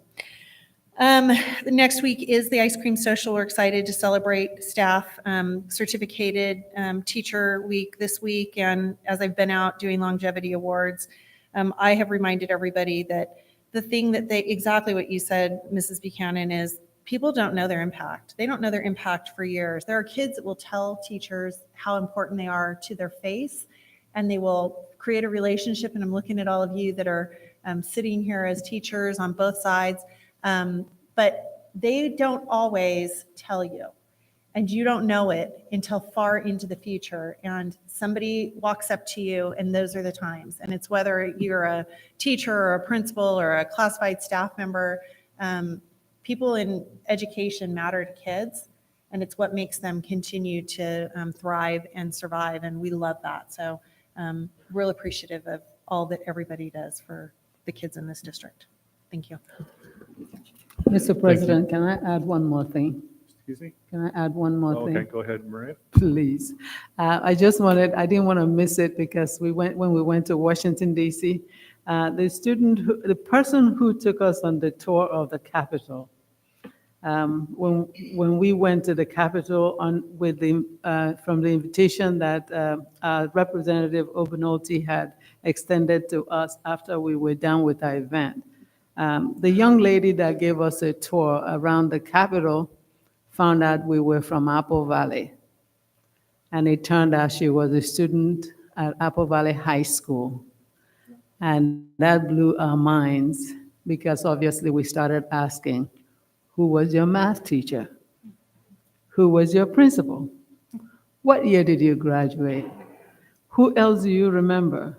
And I have to say, it was such an honor to know that she knows some of these people sitting on this dais right now. And to think that somebody from Apple Valley will go to that place and be the tour person working under a representative for California. It was such an honor, and I wanted to share that. Thank you, Maria. Okay, we'll move on to item 6, reports from union representatives, California School Employees Association. J.C. Scott, are you here? Oh, okay. Apple Valley Unified Teachers, Karen Sabers.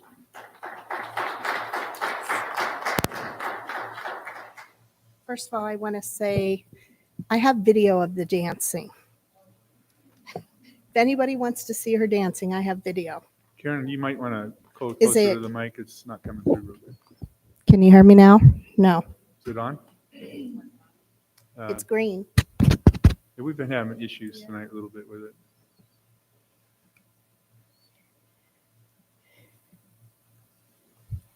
Can you hear me? Yeah. There we go. Ah. Okay. Okay.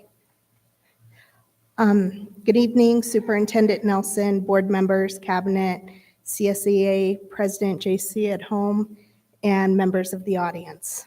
My name is Karen Sabers, and I'm proud to stand before you tonight as the president of the Apple Valley Unified Teachers Association.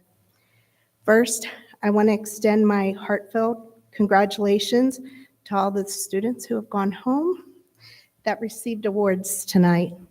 You should be incredibly proud of yourselves. Your hard work and the achievements do not go unnoticed.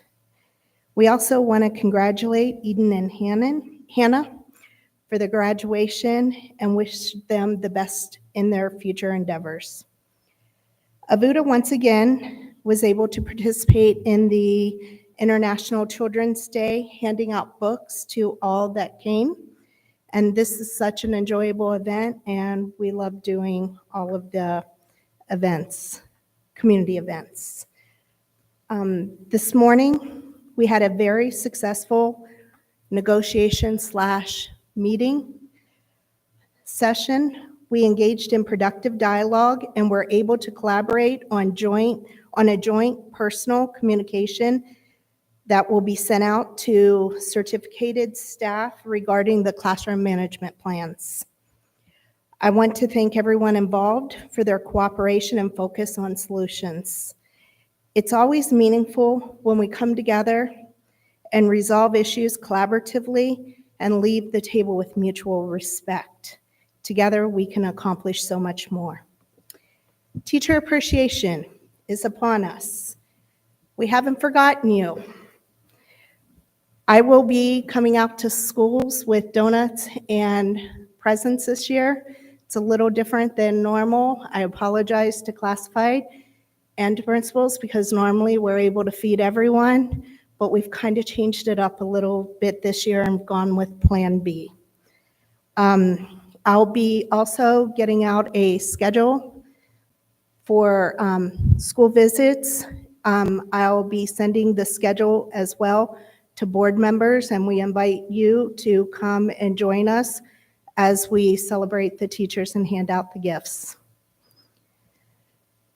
As I was preparing for tonight's board meeting and reviewing the agenda, I came across a few items that raised questions. Thank you, Mr. Conrad, for addressing one of them earlier. Fortunately, I did not have the chance of asking the second one, but I'll ask it this evening. The second item I'd like to address is Agenda Item 26 regarding the Certificated Health and Welfare Report. On page 1, the report references 736.1 FTEs for insurance purposes. However, in both negotiations and insurance committee meetings, we consistently reference 631 FTEs, which is the actual number of certificated employees who are enrolled in the district's insurance.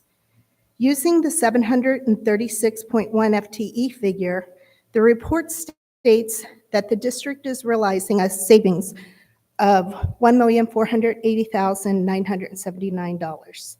However, if we base this calculation on the actual 631 FTEs, the potential savings could be significantly higher, possibly up to $26,470. This estimate is based on splitting the additional 105 FTEs between 52 single and 53 family plans, even while recognizing that our ratio of families to single plans is typically closer to 2-to-1.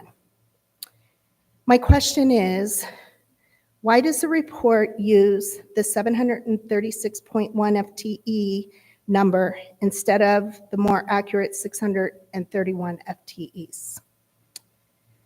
Lastly, I want to address a concern from last month's board meeting during the discussion on the $25 million trans loan. A board member made a statement that she researched and found that Victor Union School District, Lucerne Valley School District, and another unnamed neighboring district routinely take out trans loans, seemingly to normalize Apple Valley's decision to do the same. Following that meeting, I reached out to fellow union presidents who then consulted with the respective chief business officers, and here's what I learned. Victor Union only took out trans loans in 2002-03, 2005-06, and 2012-13 school years, and not since. Hesperia CBO mentioned the district may have taken out trans loans in the late 1990s, but not in recent years. Lucerne Valley has not taken out trans loans at all and is on track to be a debt-free district next year. They even self-funded their own solar project. It is deeply concerning that this inaccurate information was shared during the meeting, possibly influencing the vote by presenting a false narrative. According to Apple Valley's own board agendas, the district took out trans loans in 2019 and did not in 2020 and 2021, but has consistently done so since 2022. This raises two questions. Why has the practice been normalized in Apple Valley, and why does this continue annually when neighboring districts avoid it and still manage to offer higher wages to their staff? Thank you for your time and for considering these important concerns. In solidarity, Karen Sabers.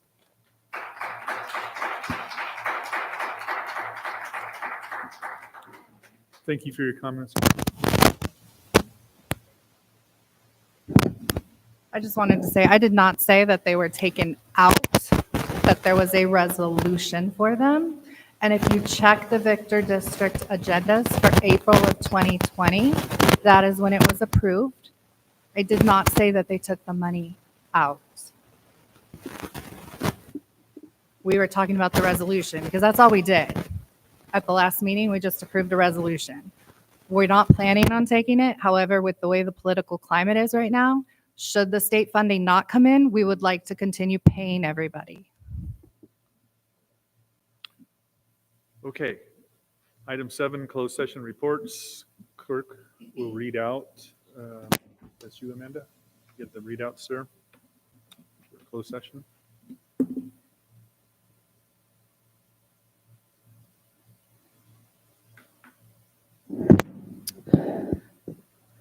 All right, so in closed session, the Board of Trustees took action in the support of the following recommendation from the superintendent.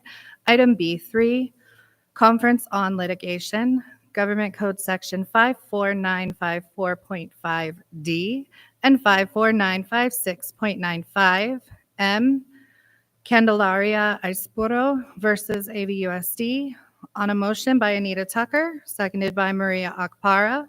The board voted unanimously to deny the amended claim of Maria Candelaria Ispuro. Item B3, Conference on Litigation, Government Code 54954.5D and 54956.95, S. Sharice Ayala versus AVUSD, on a motion by Anita Tucker, seconded by Amanda Buchanan. The board voted unanimously to deny the application for permission to file a late claim for damages of Sarah Sharice Ayala. Do we go through all of the Bs right now? Just the ones that were reportable there that we voted on back. Okay. Then B6, conference with labor negotiator. On a motion by Renee Longshore, seconded by Amanda Buchanan, the Board of Trustees approved the following. Option 1, approve the memorandum of understanding with the Apple Valley Unified Teachers Association, AVUDA, dated May 8th, 2025, regarding clarification and correction of step advancement. And item B7, conference with labor negotiator, on a motion by Maria Akpara and seconded by Anita Tucker. The Board of Trustees approved the following. Approve the memorandum of agreement with the California School Employees Association, CSEA, Chapter 828, dated May 2nd, 2025, regarding Article 11, compensation. That's it. Okay, thank you. Item 8, adoption of the agenda. The board may approve the agenda as is or add and pull items from the consent calendar and or actions. We need a motion to approve the adoption of the agenda. And I'll second it. Okay, Okpara, second. Buchanan, all in favor? Aye. Any opposed? Hearing none, that will be the order. E, discussion information, discuss board bylaws 9250, reimbursement and other benefits on that, and that is Trey, superintendent. This is just calendared annually to bring forward the board for a discussion. The only way to change the payment to the board for their services is to take board action.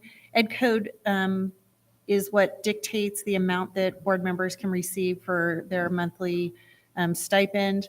However, under the Ed Code, you can increase that by 5% annually if you choose to. And so while there's no decision to be made tonight, I do bring it to the board for direction to whether we're bringing it back for a future board meeting to increase that by 5%. I don't see any need to bring it forward myself, so you can open it for discussion with the other board members. No? Are you guys looking at me? Okay. There is current legislation. There's current legislation that dictates quite a change to this. I will keep you posted as I find out more information. Quite a change. So How much of a change is that? thousands of dollars. Oh, Based on enrollment, it would be a change to the ed code. And so it has been proposed and is sitting. So Okay, that brings us to item 2, discuss board bylaws 9400, board self-evaluation. Again, that'd be Superintendent Nelson. yeah. Also, this is a annual thing that is identified in the board bylaws and in your governance handbook. And so I bring it forward for discussion as to whether or not you want to move forward with that process or what you would like to do. It indicates in the board bylaw that you will do it annually. I do think it is important for us to be following our board bylaws and our policies, so I would say we should maybe do that. Okay, it's a pleasure of the board. well, I think if we're going to do it, that everybody must participate. Yeah, Because we have done it before where you had just a handful of board members that did it, and it doesn't give you a clear picture if some people don't do it. So if we want to do it, then all 5 of us must do it. If we have even one person not do it, then it negates the whole idea of doing a self-evaluation.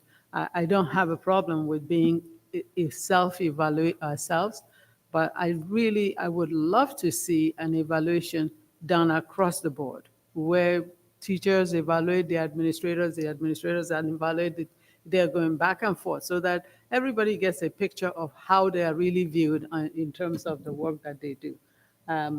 But if we're going to self-evaluate ourselves, it has to be very, very clear that we all participate.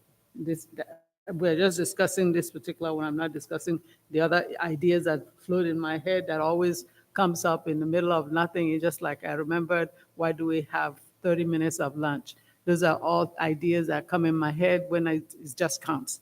But if we're going to do this, I think we all need to participate.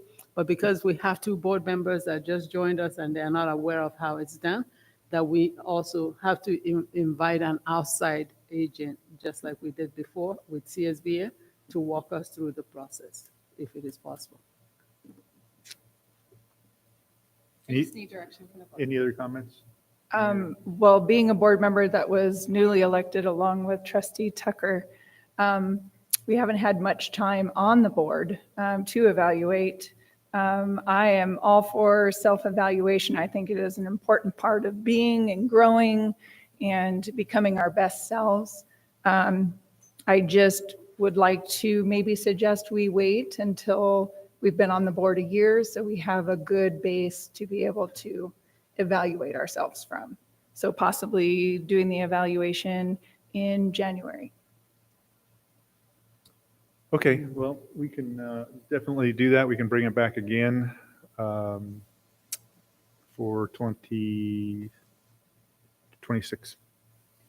So would you like us to work with California School Boards Association, or would you like us to County Office of San Bernardino County Office of Education also offers a facilitated process? What was the survey one that we got when I think it was Gary and I were here? California School Boards Association.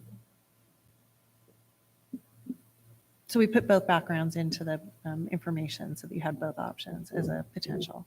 I just need direction on what if we're going to go with January, or do you want to go with December, because December would finish the term versus January where, future years, if you're going to get in a cycle, I would suggest that we also change the governance handbook to reflect that and indicate that that's the timeline of which you would do that. I think we should do it in December, because it's usually December that we get new board members get sworn in. So in December, the current board would have done their full year. And then we can go on to get this all done, ready to go for whoever comes on in January. But it doesn't affect our cycle, because our cycle doesn't kick in until 26th December. But we would do it again in December of 26. You would do it annually. It's an Yeah. annual expectation in your governance handbook. So if you're going to delay, that would mean you're agreeing to delay until December, and then you would become a cycle of December to December annually. Okay, it was discussion only, so we can give direction to the superintendent, so we can go with the recommendation from Renee and Maria to move it to future time, December. Works? Okay. Just be aware that that means you're going to have board members at some point in time that have only been on for a week. No, there's no election. It's annual though. But you would, in your December meeting, you would have 2 board meetings in December. So you'd have a group that would be able to finish and do a self-evaluation as the completers. And if there was a change to the board, then the next group would not do it until the following Okay. December. That's what Oh, I I was see what you're thinking, saying. just, Yeah. So- So it's every year. yeah. All right, good. Okay. Let's see here. Kylie, we have any public comments? I have not received any. Okay, thank you. Do we have any more board comments? Anybody back on the agenda? Anything else? No? Okay. Are, Just real are quick. we able to consider the motion to adjust the governance handbook? That wasn't the motion that you made. We'd have to agendize it. So I'd need direction from the board if Well, they we're want going me to to. get to future agenda items, Renee, and you can bring it up then to put it on for a future agenda.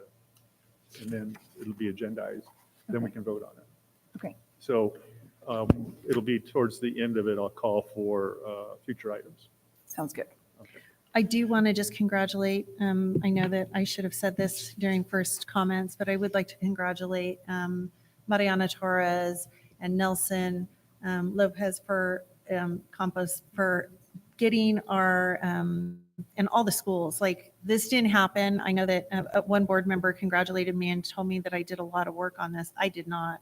I just sit in the background and cheer and say, go and do this if they're willing. And what an amazing outcome that $10.2 million will come to Apple Valley Unified School District over the next 5 years. Good job, ladies. And Nelson. And Nelson.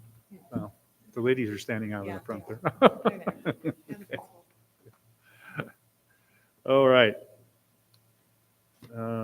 So no public comments, no board member comments. Anything else from the superintendent comments? Public hearings, we have none at this time. And then we need to move for item 1, approve the recommendation for expulsion case EXP 232425. We have a motion? So moved. Motion Maria, and a I'll second second. Amanda. All in favor? Aye. Any opposed? Aye. I'm sorry. We hear aye? It was an aye. Okay. Hearing no opposition, that'll be the order. Expulsion case STIP 2024-25. Again, I need a motion to approve. So moved. Motion on Buchanan, Second. second Maria. Maria. All in favor? Aye. Aye. Any opposed? Hearing none, that'll be the order. Expulsion case STIP 8, 2024-25. I'll need a motion to approve. So moved. Motion Buchanan, Second. second Maria. Maria. Yes, Okay, sir. Okpara. All in favor? Aye. Any opposed? Hearing none, that'll be the action. Item 2, approve the certificated and classified personnel actions as listed. Do we have a motion? So moved. Buchanan, Second. second. Maria. Maria Okpara. All in favor? Aye. Any opposed? Hearing none, that'll be the order. Approve recommendations for requested leave as noted. Motion, So moved. Buchanan. Second, I'll second the other one. All in favor? Aye. Aye. Any opposed? Hearing none, that'll be the order. Moving down to J, consent calendar. It is recommended the board trustees consider approving a number of agenda items on the consent list. Tonight, we have items 1 through 34. So moved that we approve it. Can as- I ask the board, because it was posted, number 16 is a contract having to do with Greer Consulting. The County Office of Education has picked up the cost of that consulting agreement through a Systems of Success grant. And so there really is no need for the district to take action, the board to take action on it. But because it was posted, we didn't know until today that we were granted that. And so I just wanted to let the board know that So you wanted to just if you can just, remove it? you can just pull it. You Table don't have to it. take action. Okay, table that. Okay, so you want to amend your motion, Amanda, through Yeah. 1 through 34 minus 16? I'm going to pull 7. Number 7? Yes, 7. And 22. Anything else? Okay. For now. And 28. Okay, I have 7, 22, 28. And I would like to pull 1 1, and 26. 26. Okay, so let's go ahead and make a motion. Amanda, you want to, so what we're going to do here is. Yeah, so we'll move we'll to remove 1, 7, 16. 16, 22, 26, and 28. So we have a motion to approve the other. Is that your motion? Correct. I'll second that. And a second for all in favor? Aye. Okay. Any opposed? So we'll start with item 1.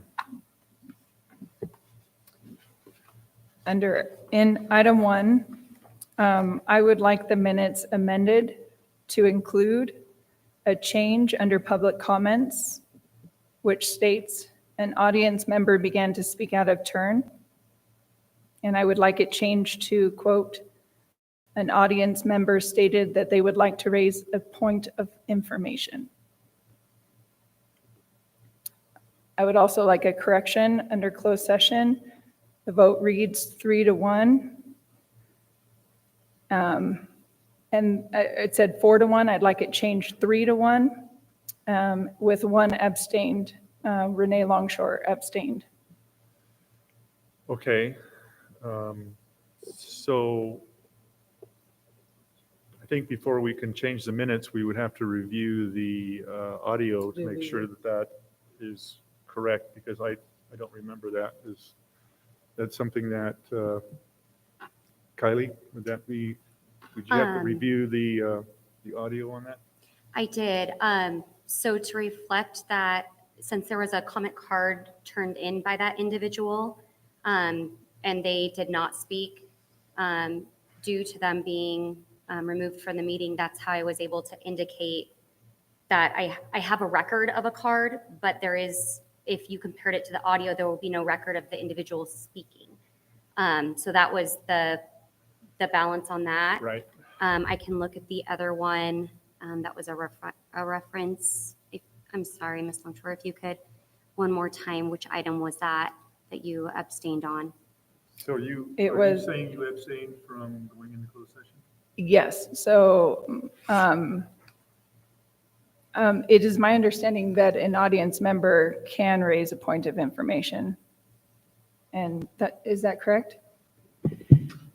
Legal counsel has given us direction when we established the agenda years ago that as long as we had 2 times for public comment before closed session would be pertain only to closed session items.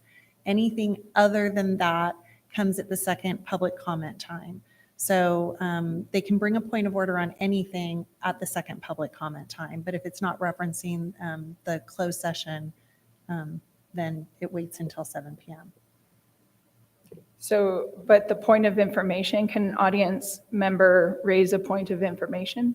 Could we just say that he spoke out of turn by saying point of information? Would that make everybody? Because then she has her spoke out of turn, which shows why there's no speaking with that card, but then I guess she can have what he said out of turn. I don't honestly. And then the vote, yes, that I abstained from going into closed session. The second one or the first? So going into closed session, it reads 4-1 with 4 saying yes and 1 saying no. But I'd like it to read 3-1 with 3 saying yes and 1 saying no, and then 1 abstained, and Renee Longshore abstained. I can review and clip the audio. I don't have record of that. So I would hate to say absolutely and Yeah, I only remember it Maria not off be the top of my accurate. head, so we'd have to check But I'll audio. take direction on how Okay, you guys want we me can to move table, forward. we can table 1 until the next meeting to give us The time to minutes. research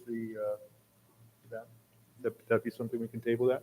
Yeah, Okay, I can so we'll table table 1, and that will give time for Kylie to research it through the audios to make sure that it's a appropriate reflection of the meeting. So I just want to confirm it's both the vote to go into closed will be reviewed, and then also in the first page, right under public comments, we no longer want any indication that an audience member was removed. We want it changed to they wanted to raise a point of concern, I believe is the word that was used, but I'll look back on the notes to see is that the desire of the board Well, of what we want it to reflect? We need to have it reflect that he was removed. So that it Well- shows why there was no comment, right?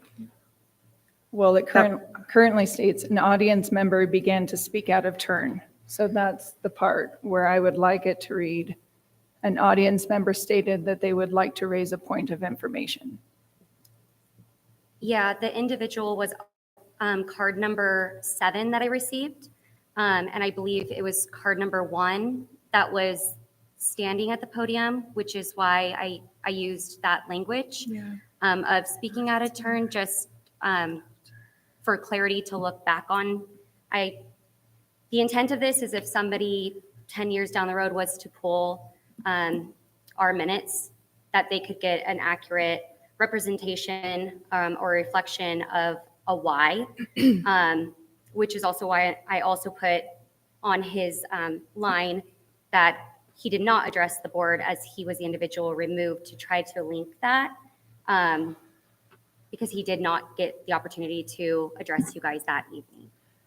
If we left it as is, but we change it so it says, while the first public speaker stood at the podium, an audience member began to speak out of turn and raise a point of, if it was concern or information, and then comma, the president requested the disruptive individual be removed from the meeting.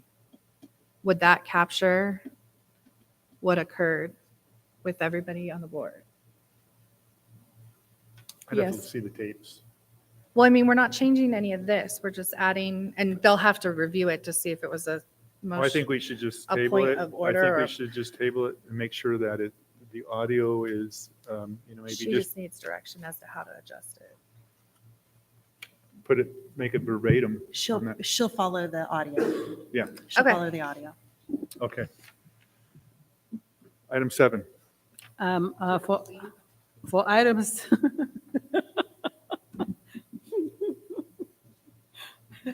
for item 7, I just want to make sure that I have to excuse myself from voting because I work for University of Massachusetts Global.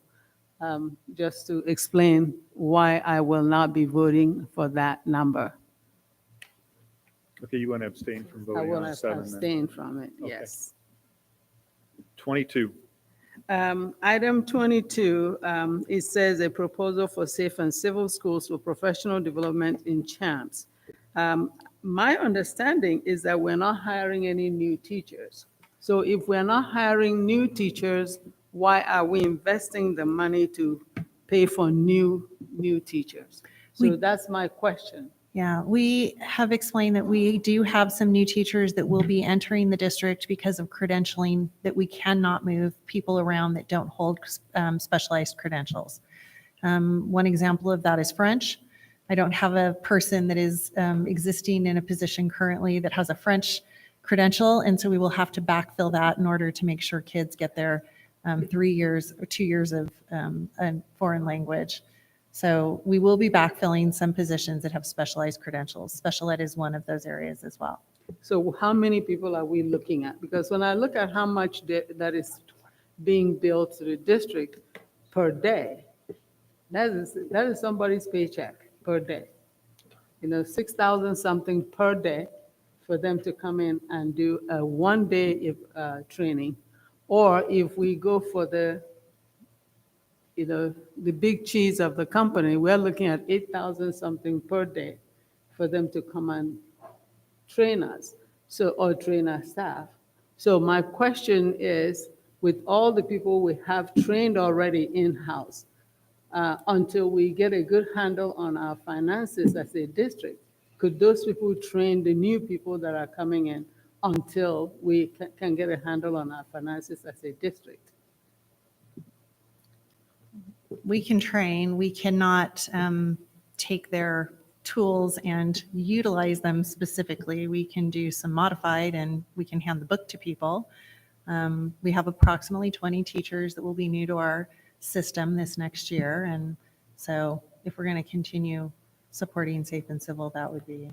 Can we open it up to anybody who maybe like do the Refresher? 20? Yeah, like Absolutely. a refresher or ones that maybe have been Absolutely. needing a little extra support in that area? Yes. That way we get the most out of it? Yeah, I just want to be sure that when we invest that kind of funds, that we are really very targeted in terms of what we're expecting to get out of it. Because I hear the refresher, I don't want it to hear that people are getting refreshers every year. So if you have been trained and you are not using it, then you shouldn't be going for more refreshers because you're just looking for a ticket out for a few days. We should have more results from the people who are really using it. And I have no worries whatsoever about Safe and Civil and what it is doing at schools.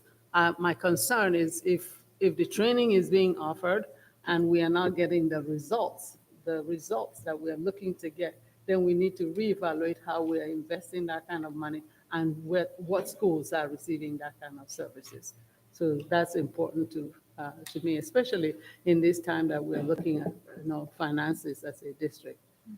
To be clear that when we have it, the people who are going, they need to understand you're not going to play around. You come back and we want to see results in your classrooms. Okay, so the item is there. Do you want to vote? You can vote no on it? I don't know if I should vote no on it because the superintendent has explained that there will be about 20 to 22 new teachers for specific subject area, but I don't know. It's all up to you. I just have one vote. Just so you know, my point is to bring it up and say we're spending this 6,000 something per day to come and do a training that people may or may not use. So that's important for me. Okay. And if I could just agree with Trustee Akpara, that it seems like a significant amount of money to train. $6,000 is base, $8,000 for someone who's renowned. Plus any sort of, is it going to cost any sort of travel? Do we cover travel and? This one doesn't have trouble. town. Okay. Yeah, virtual. This is going to be virtual. Okay, what we'll do is a roll call vote on this item. Let's move on. So we have, which one was this one? It was 26. That was 22. 22, so 26, did you pull that one, Maria? Renee did. I did. Okay. Go ahead, your concerns, or what information do you need from 26? Yes, so I am just reiterating what AVUDA President Karen Sabers pointed out earlier. The reduction in cost of switching to this new insurance is $1,480,979. When I think about that, I think about it affecting our teachers in a way that they were receiving more money and now they're receiving less money in compensation. So my question is, why are we asking our certificated staff to take a cut in benefits and salary? if we're spending $1,480,979 less than we were this year in insurance costs?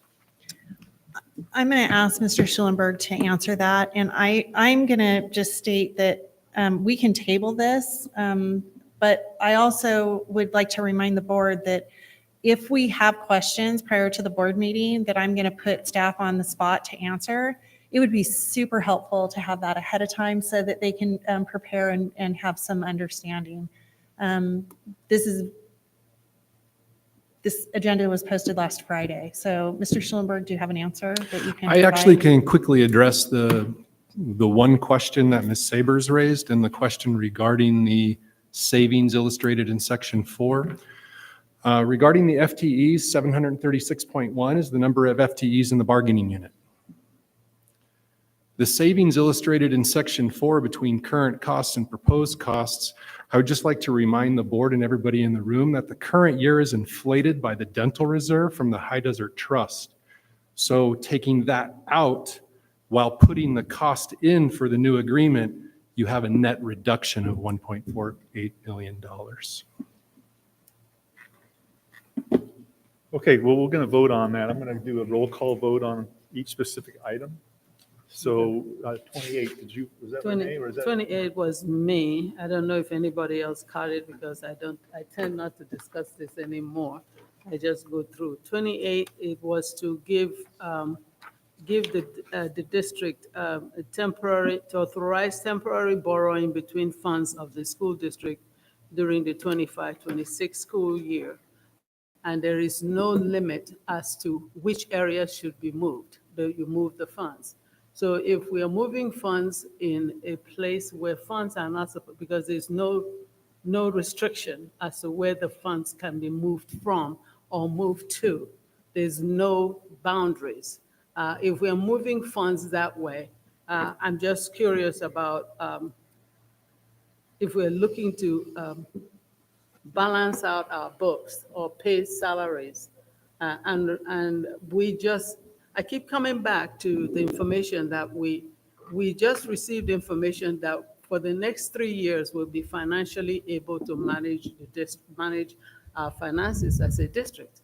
So if we are looking to transfer funds to be able to cover some costs, then is this something that we do routinely as a district?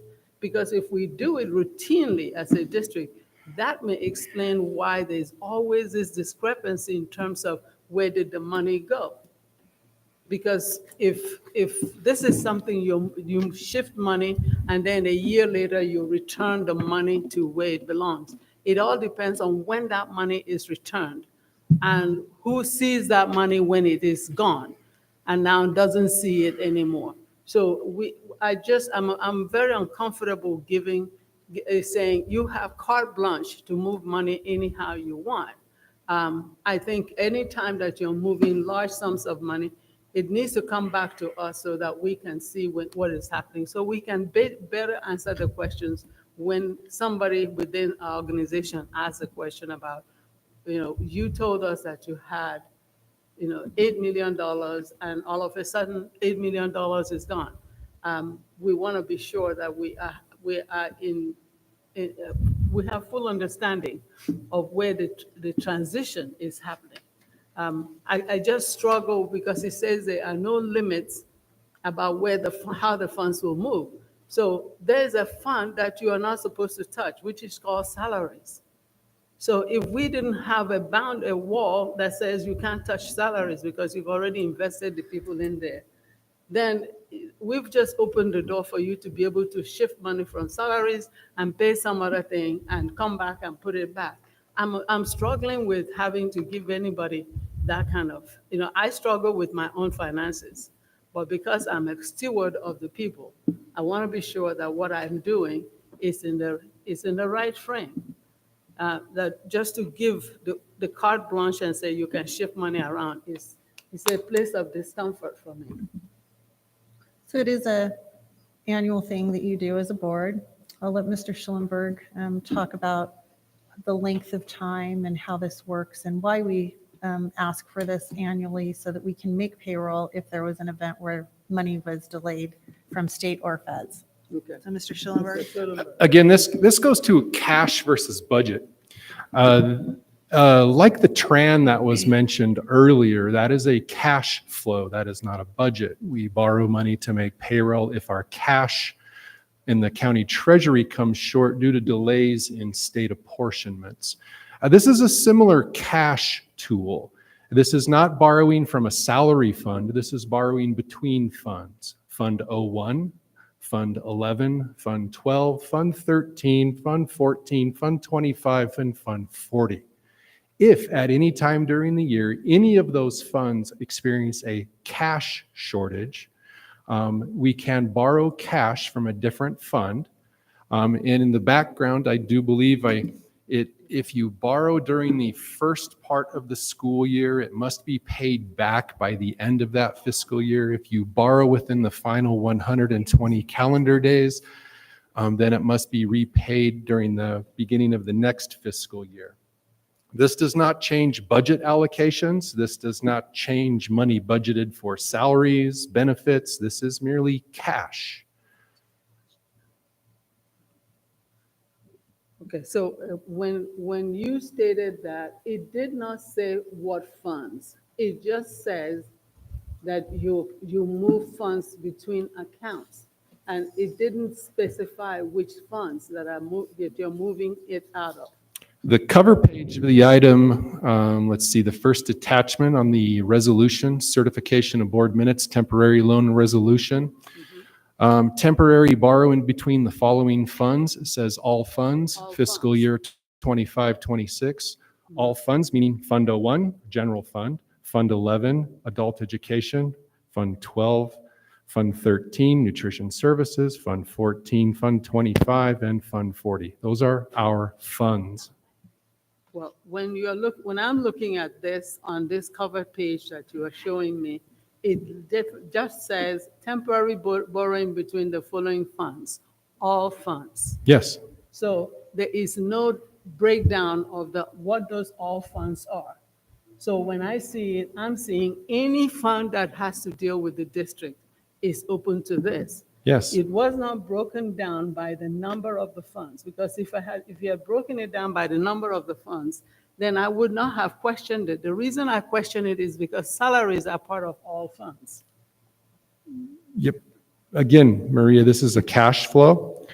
If a fund is short due to a delay in state apportionments, we're able to borrow cash from another fund to make that payroll. Okay. Now, this is not borrowing from budgeted expenses. This doesn't have anything to do with budgeted expenses for salaries, benefits, books, and supplies. This is merely a cash flow tool similar to the TRAN. This allows us to borrow cash from other funds and say, if Fund 01 is running deficient in cash due to a state apportionment deferral or a delay, we can take cash from Fund 40, move that cash to Fund 01 to make payroll, and then when that state apportionment payment comes in, that cash is then returned to Fund 40. But I still And this is a resolution we do every spring. Yeah, It's I'm very just trying- consistent. This is what I'm trying to figure out. Because when I'm looking at, I just see things in terms of black and white. You know, look on this dais, you will see it black and white. So what I'm seeing here is it says all funds. Yes. So if we are going to be able to break it down to kinds of funds that will be, you can borrow back and forth to do the juggling act, then it needs to all be posted very clearly, because the fact that you said all funds, Yes. I can't get my mind off of it, because all funds means all. Yes. This is the document that went to the county. Mhm. All funds And so are the our county has to operating know funds. all. But like, you could request to have them listed next year, like in the We can list, narrative on the agenda? we can certainly list, Would that help? list the But we can't funds. change this because it's the county form. We have to still vote on it, because whether or not the county has it, we have to vote on it. So the bottom line is that if you are telling me to vote on something, I need to vote on something that I'm clear on. And right now, there is no clarity.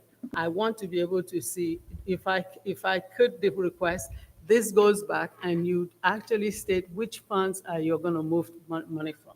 Because if you move money from a place where you can't move money into because you've already put it in already, then how do you put the money back in there after you have moved it? Because there's some funds that you don't move money around because it's already standard. So that's why I'm going to leave it alone. Okay, I'm let's gonna go leave it ahead. alone because Well, we're gonna vote on it. If I can talk to the point real quick, I just need clarification. So does this resolution authorize the movement and spending of funds without further board approval? This resolution authorizes the movement of cash between funds to cover payments due to the delay of apportionments from the state. So is there any way we can just make it a board-approved movement when need be for funds to move between accounts, either back or forth? Depends on the amount of money. The that timing is of being board moved. meetings and Timing. the need to move cash back and forth may not coincide, which may cause a delay in payment. Again, this is not a budget. This is cash to make payments that are budgeted, including salary, benefits, health and welfare payments. The budget stays the same. Yes. This is merely a cash tool. All right, Matt, I think you're pretty clear on it, made it clear. So we have 1, 2, 3, 4, 5 items. So we know one is tabled. I'm going to go ahead and hang on a second. One is tabled until further meeting.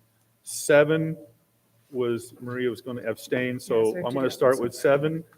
All in favor of 7?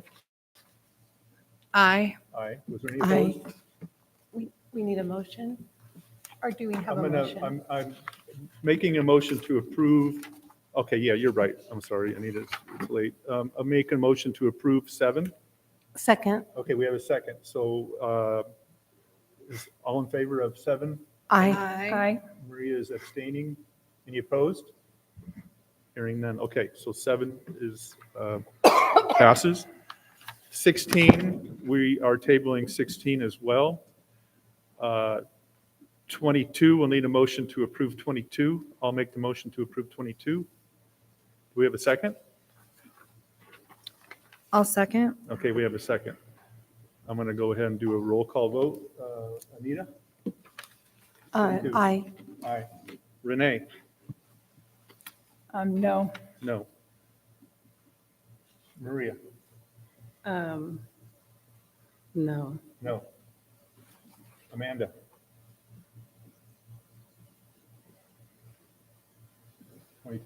I know.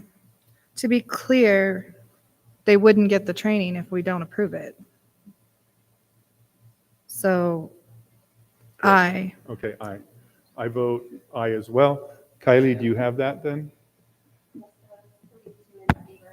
Okay, the motion passes 3-2. 26, we'll need a motion to approve 26. I'll move it to approve. We have a second to approve 26. I'll second it. Then we have a second from Amanda. Okay, Anita, Aye. Renee, Aye. Maria, Aye. Amanda, Aye. and I vote aye as well. So that's 5-0. We have one more, which is 28. So we'll need a motion to approve 28. I'll move item 28. Can I just ask something? Maria asked if they could have the funds on that. Can we table that to put the fund numbers on that? Matt, if we table this, is this going to throw a wrench in getting people paid and moving the funds? No, if the board chooses to table it this evening, I can adjust the resolutions to show the actual fund numbers. That's Fund 01, Fund 11, Fund 12, Fund 13, 14, 25, and 40, and bring it back at the next meeting. Okay, Anita wants to table. Anybody else? I think tabling is a good idea. Okay, we have 2. Anybody else want to table it? I do. Maria, okay. So there's 3 to, we'll go ahead and table that. Kylie? Item 28. Okay, thank you, everyone. We made it through the consent agenda. So that brings us to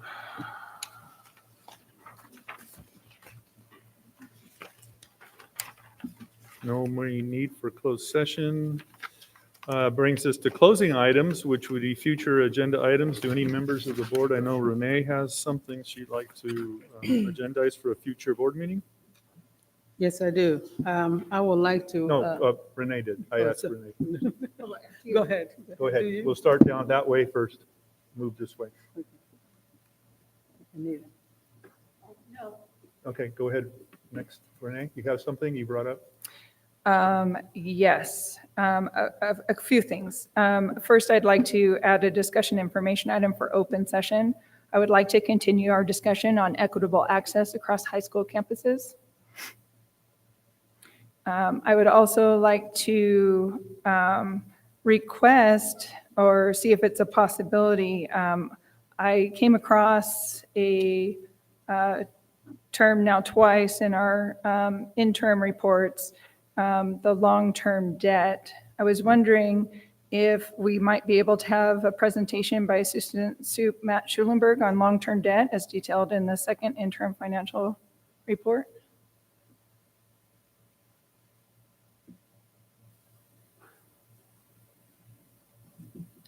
Is that the desire of the board? Well, she's just asking, but Is it something, just because our meetings have seemed to get outrageously long in the recent months, is that something that we could just get information on in an email? yeah, I think maybe Renee, you can just request that information. Might be easier to just provide to you than having it agendized and discussed. Would that work? Yes, I need direction from the board to do that. I know, so I'm that's asking her if that was perfect. okay since she's bringing Got it it. forward. Yes, I would just like information on it. Okay, yeah, I think I'm. And it would be public, so it's, yeah, okay. Okay, Email? yeah, Okay. okay. Everybody's good with that? Can we go back to the? First one was the first one you wanted? Equitable access. Equitable access, but I want the specific, what, you want discussion information? It would be, it's not it would be information, so. Yes, so the discussion / information item. Yes, and what do you want us to bring? Oh, so we can continue discussing it. So I know I had posed that question at the beginning of the board meeting about clarity of inter and intra-district transfers.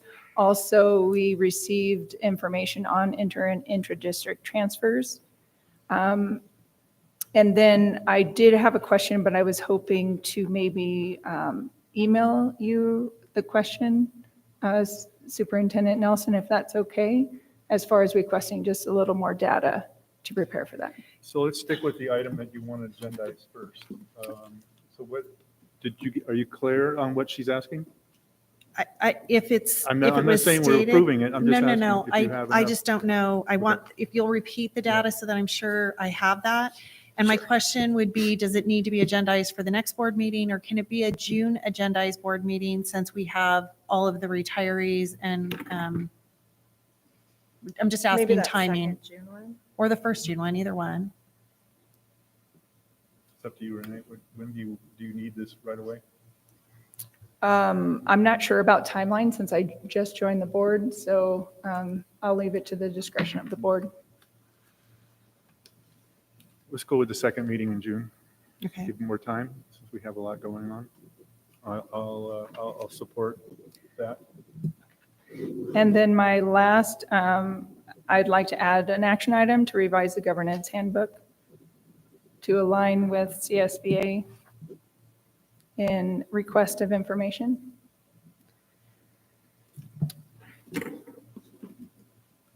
Is it the policy that you want it to align? Like you want me to bring both policies? Is that what you're referring to? Because you referenced the policy. I just want to make sure I bring the right or upload the right attachments. I think you referenced 9200.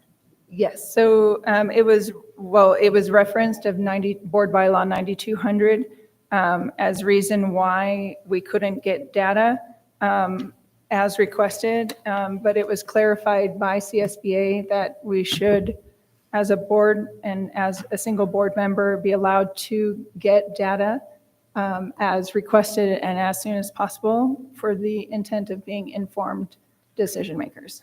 That would be a change to the bylaws, correct? That's Yeah. what you're No. asking for? Well, and we just reviewed the governance handbook. No, it's not a in change to the board spring. bylaw. I had asked them specifically, saying that the board bylaw 9200 had been referenced, to say that is the reason why we should not be given information except by board approval. And they clarified that that board bylaw, that was not the intent in that board bylaw, that as board members, we should be allowed to be given information when requested and What- as soon as possible. What data did we request that we didn't get?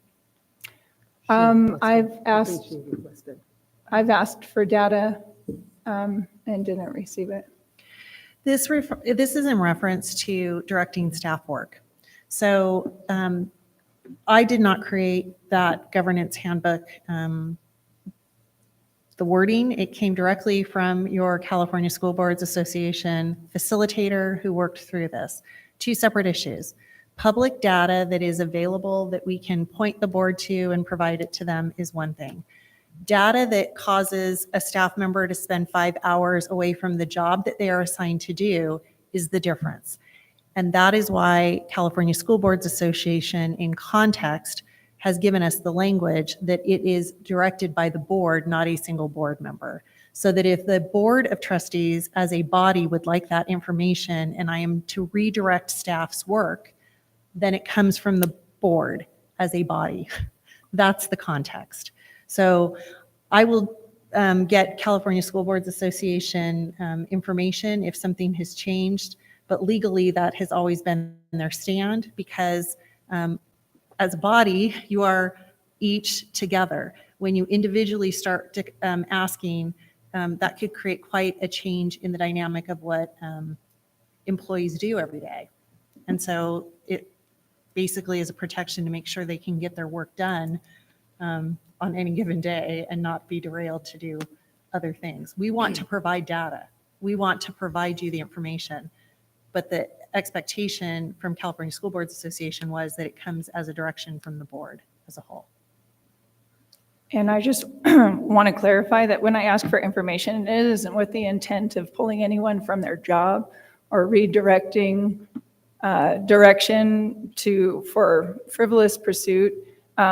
It is important to be informed as a board member, and as I have a question come up or I need data to make an informed decision, it's important that I have that data. Otherwise, it's just a shot in the dark. If I'm not able to have data to make decisions in a timely manner, it stops our work and our job as a board, and which is very important too as we seek to give direction for this district. And I want you to know I'm not speaking on my own. I spoke with CSBA in my Masters of Governance courses. I explained the situation, and they did not agree with that. In fact, they encouraged me, if I couldn't get the data, to file a public records request every time I needed data. And this is CSBA giving me this recommendation. And Who? CSBA. No, but who? Like, the teachers in my classes for Masters of Governance. So they're CSBA instructors, members, leaders in CSBA.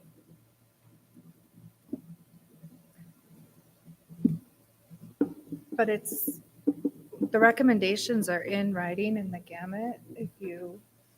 Have you accessed that to see why the recommendations are made?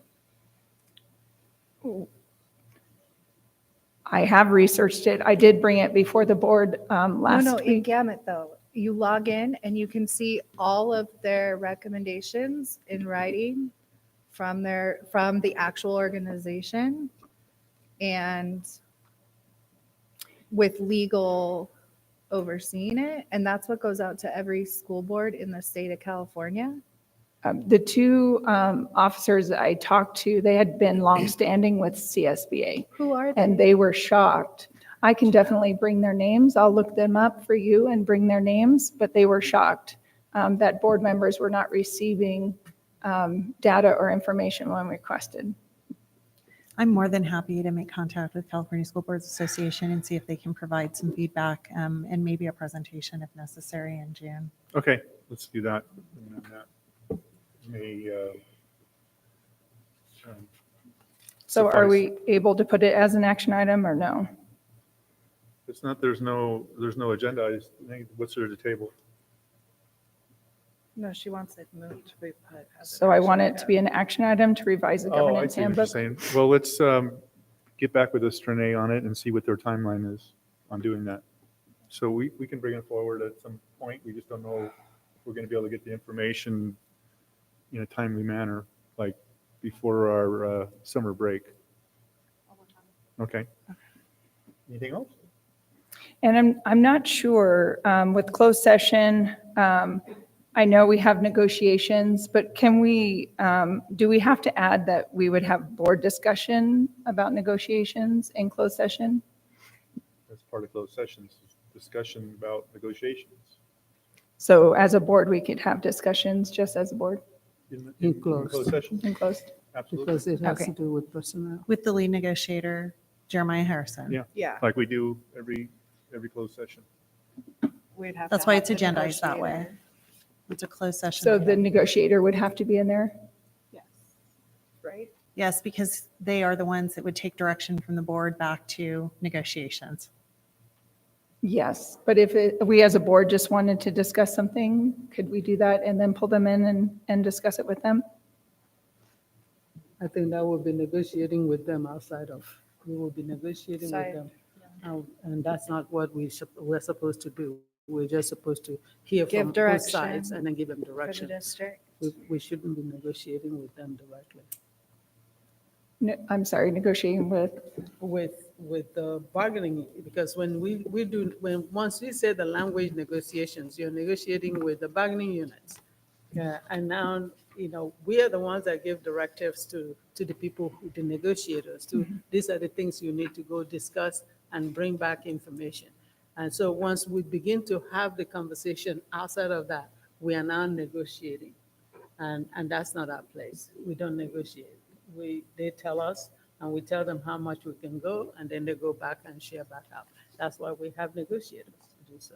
yes, I recognize, and they do such a good job with negotiations. That's not what I'm saying. I definitely want them involved in the conversation. I was just wondering, as a board, if we're allowed to talk about it as a body at all. That's what we talk about when they're coming to close to have a conversation with us. That's the talking portion. We don't talk anymore outside of that. Okay. Did I miss it? No. Okay. Okay, thank you for the clarification. Anything further? Anything further? No, that was it. Okay. Anybody else? I've forgotten what I was gonna say, so I'll pass. Okay, well, there's always next meeting. Amanda? No. All right, I don't have anything further, so that brings us to adjournment. No further, I'll move, we adjourn. we have a motion. Hello, second? All approved? Aye. Thank you, everyone, Did anyone abstain? for the meeting. Abstain from adjourning? Yeah, I just